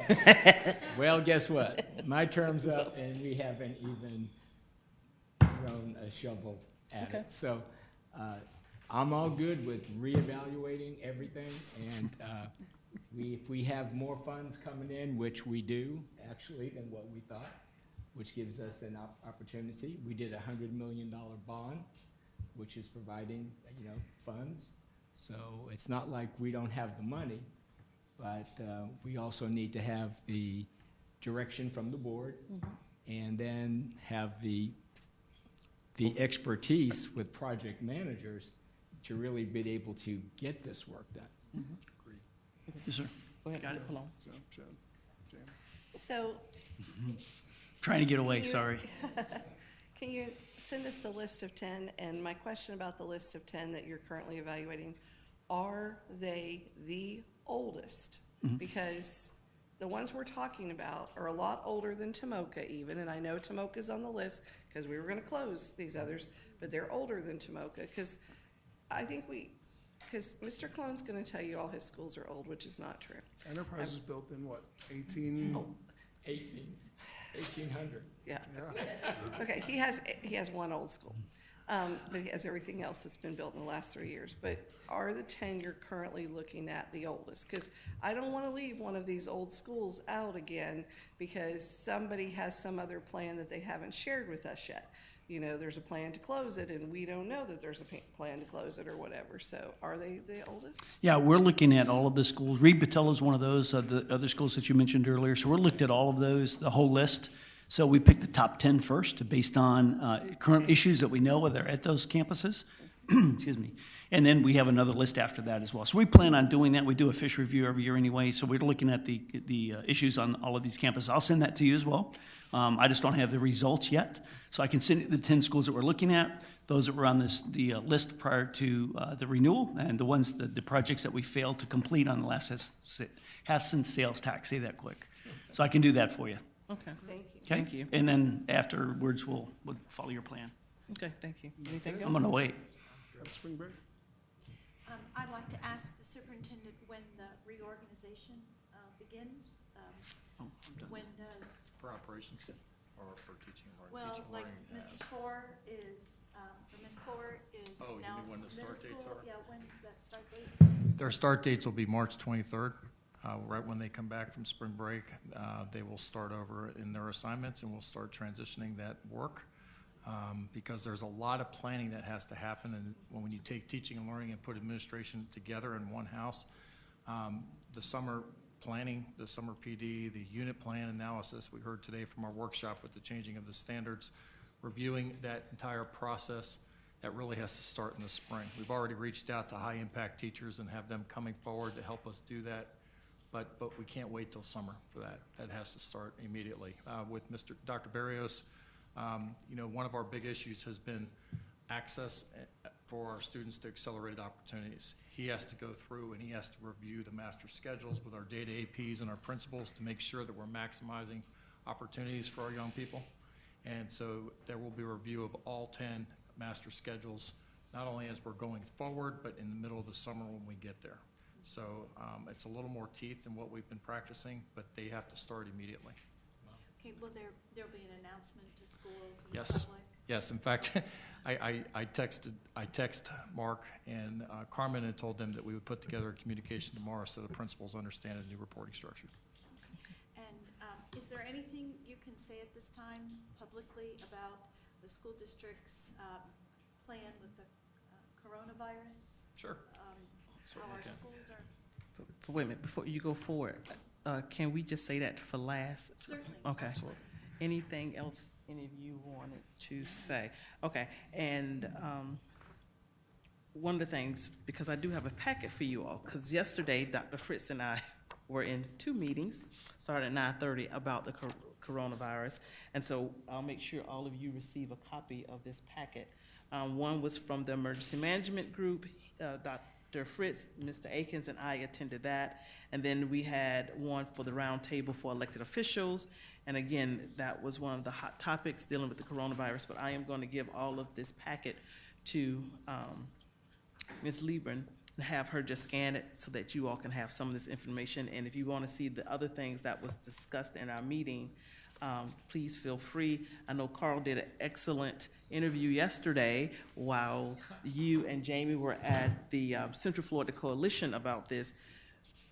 But one reason I'm kind of leery about saying a lot, because from the time we met at 9:30 to this very moment, it has changed 50 times, 50 times. So go at it.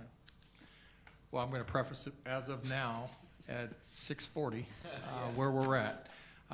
You know, we emphasize the same things that the public health is doing. We refer that as our link on our press release. We're always linking back to the CDC and our health department and looking at those recommendations.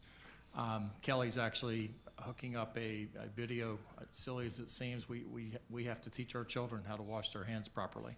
And so these 2 hands will be the model, and we're going to be pushing that out so that our kids can see it. But we have to make sure that we have the soap, as you mentioned, in our schools. And so Greg and I had a conference call with Brandon yesterday, making sure that that's there, following up with our own staff to make sure that we keep that filled. Somebody on that campus can go into those restrooms and make sure that there's soap available. We've actually ordered, and no surprise that hand sanitizer is on back order. We've ordered 1,000. That's all we're allowed to order at this time, but we're working on getting that out to to our schools. That'll be here by the end of March. The other thing that we're doing is we're ordering disinfectant towels. Actually got that idea from Ms. Haynes. That was a wonderful idea that we could give to our classrooms, so that, you know, we're not asking our teachers to wipe down, but if they want to wipe down and they would think that there's a need, then obviously they can have some disinfectant. We are working as a teaching and learning team, trying to put together, we did a survey to find out how many of our students have computer access at home, in case we have to push curriculum out. The numbers are actually very good. We're surprised. We have many families that have access and they have internet. So putting that together and figuring out what kind of materials. Carmen is meeting tomorrow with the team to try to figure out what it is we can load up if we have to start pushing things out to our students. Besides that, that's really where we're at. Right now, as a district, 6 districts in the Central Florida, based on the recommendation from the commissioner, worked together to ban air travel for our students. And the recommendation was that we would hold that off until the end of June and see where we're at. And so, you know, that means some field trips will be inconvenienced, and you know, land travel at this time, that could change, but land travel at this time is still permissible if schools decide they want to take a bus or they're driving in another way on the land. But right now, air travel has been recommended not to be something that we participate in. So that's really the update. And, you know, as Ms. Wright said, this is something that is changing very, very rapidly. We will stay attuned. We'll stay close to the Florida Association of School Superintendents and the commissioners, and you'll get it as I get it. Okay. Thank you. And they'll keep us updated. Yes, go ahead, Mr. Cologne. Yeah, I will add to that. I had a teacher reach out to me, and they have a trip planned for a thespian sort of event going on, and that they had the question of, you know, and I think that they're going to battle the parental interests, and so I think it's important that as things evolve, that we are clear on our communication, because, you know, the teacher, of course, doesn't want to say, we're not going if the district's not saying it, but they really don't want to go. You know, I know there's the HOSA conference coming up in Orlando. Again, you know, when you hear the CDC saying limit events with more than 1,000 people, then at some point we're going to have to make a decision, and that will take the onus off of a teacher saying, I just don't feel comfortable going.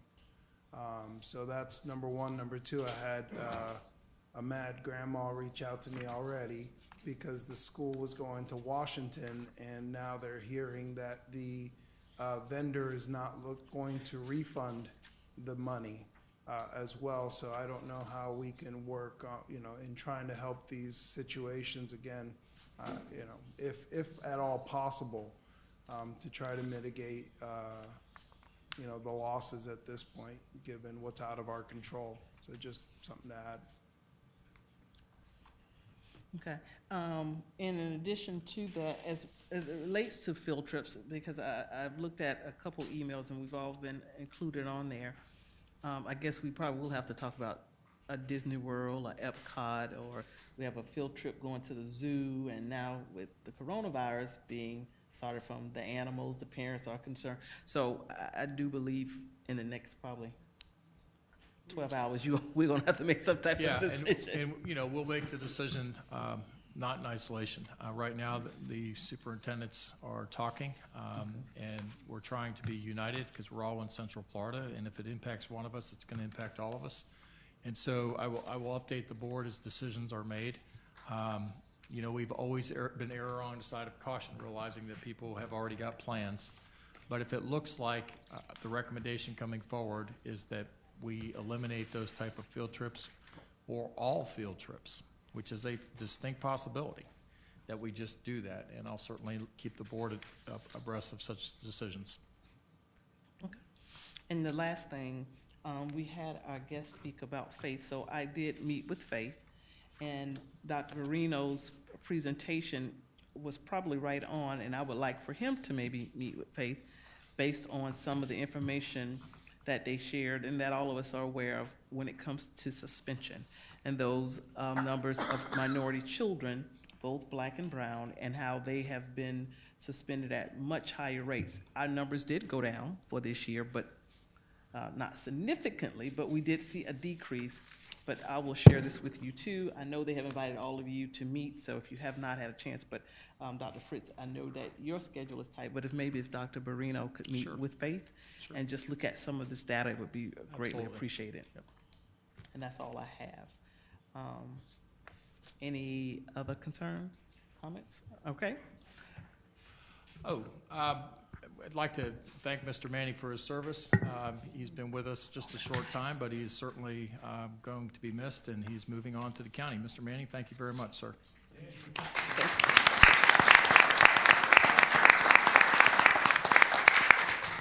I was teasing Mr. Manning, Attorney Manning. I said, oh, so you mean to tell me he's taking another one of our employees from here?